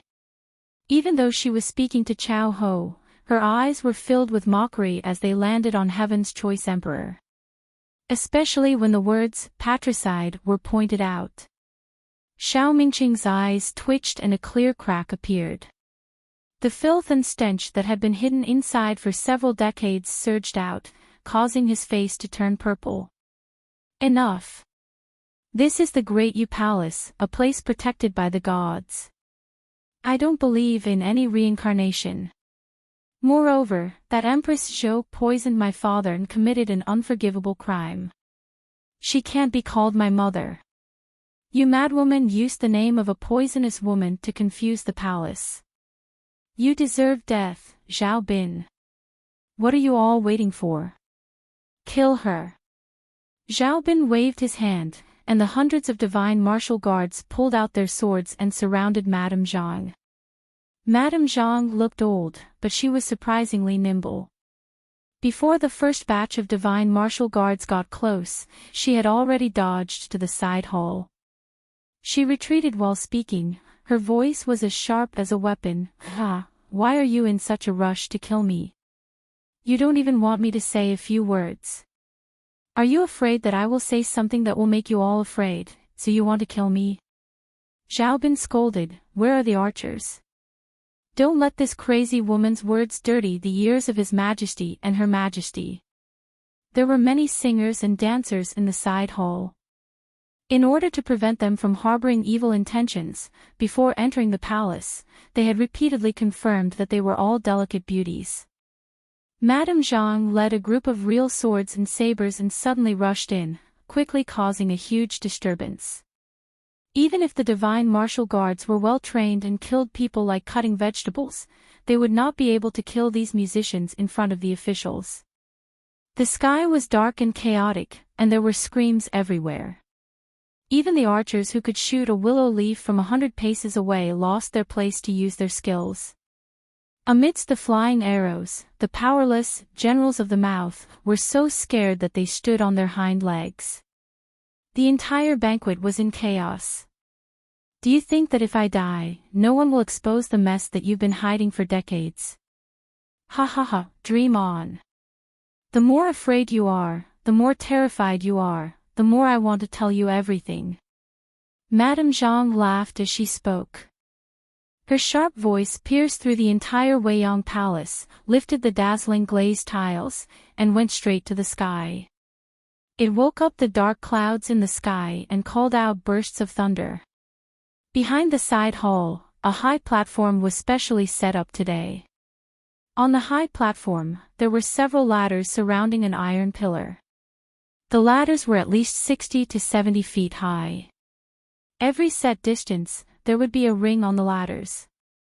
It was just enough for the beauties to insert their toes into the ring and extend their soft limbs so that they would not fall. At the very top of the ladders was a beautiful lotus flower. It was as if Guanyin was sitting on it. It was as sacred as an immortal and magnificent. Originally, after the banquet reached its climax, 37 beautiful dancers would climb the ladders and perform a dazzling flying dance. It would be enough to make people unable to forget it for 3 years. Unexpectedly, before it could be put to use, Madame Zhang beat them to it. Her stooped gray figure moved through the darkness and climbed up the high platform with unusual agility. As if she had the help of the gods, she dodged the flying arrows one after another. She climbed to the highest Guanyin lotus seat and looked down proudly in the whistling wind. Heavens above, please tell the world on my behalf how Xiao Mingqing and Chao Wenyu, this pair of snakes and scorpions, colluded with eldest Princess Xiao Mingxue and used underhanded methods to poison my son Min Lu. They destroyed the most dazzling son of the great Yu dynasty. And how they spread rumors and misled Emperor Xian to become enemies with this consort, severing all ties. Today, I use my body as a sacrifice and my blood as a medium to ask the gods to show themselves. When I am reborn from the flames like a phoenix, it should prove that everything I say is true. Fire, come. Following her angry roar, a nameless fire suddenly erupted in the void. Like a fire dragon, it burned the entire high platform at an extremely fast speed and swept up the ladders. It swallowed up the lotus seat and Madame Zhang, who was on it, and disappeared without a trace.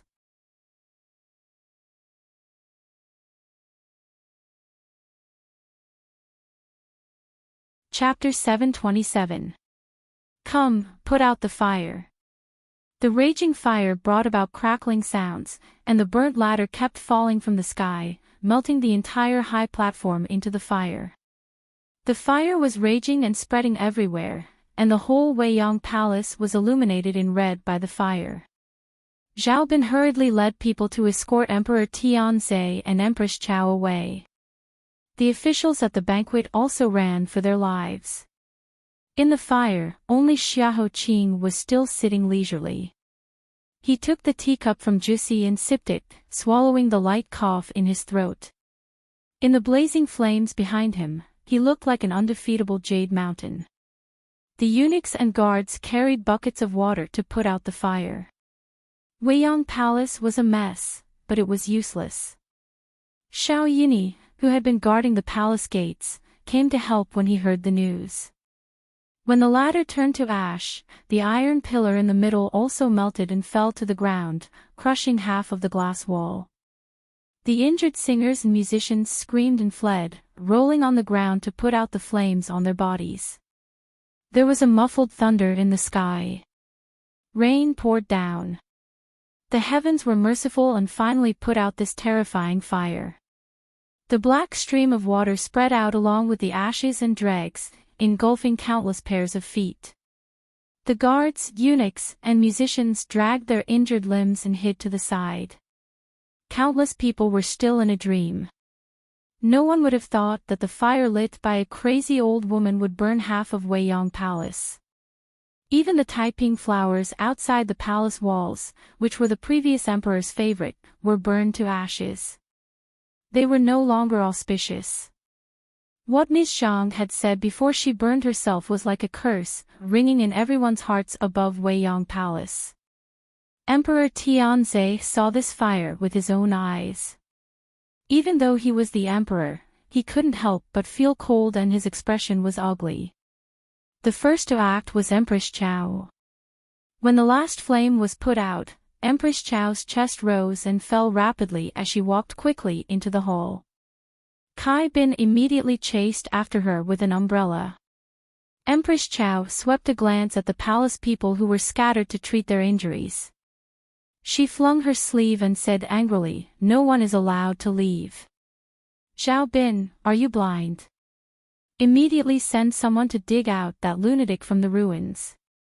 Even if you have to burn her to ashes, you must bring her dregs to me. I absolutely won't allow anyone to play tricks under my nose." However, the fire tonight had affected many people. Even the families of the officials who were attending the banquet were injured while trying to escape. Miserable cries could be heard incessantly. Zhao Bin's heart was in his throat.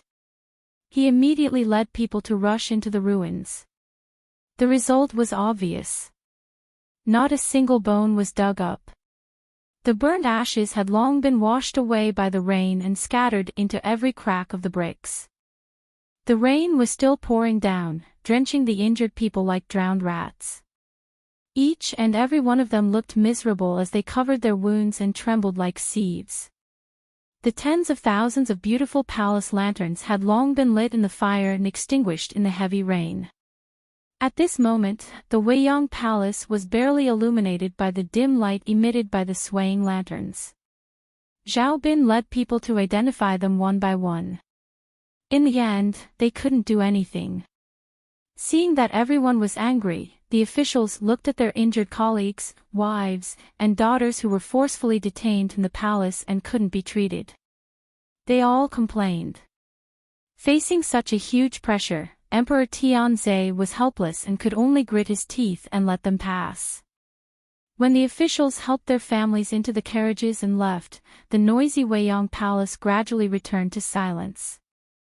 Only the lowly palace people and musicians were left in the corner, not daring to move. They were waiting for the stewards to inspect them again. Empress Chao walked to the ruins and bent down to look at the burnt iron pillar. She then swept her gaze over the scattered wooden frames and closed her eyes. She sneered and walked to Xiaoqing, who was still sitting on the red sandalwood chair. She lowered her voice and said, "It's your trick. You bribed the musicians in advance to replace the iron pillar with a hollow one. Then, after instructing the old woman to climb up the high platform, she took advantage of the fire to slide down from the hollow iron pillar and hid in the hidden space under the high platform. Then, when the guards came to put out the fire and everyone was running for their lives, she quietly climbed out from under the high platform. She changed her appearance and blended into the crowd. In the end, she escaped with them." Xiaoqing, oh Xiaoqing, your despicable trick.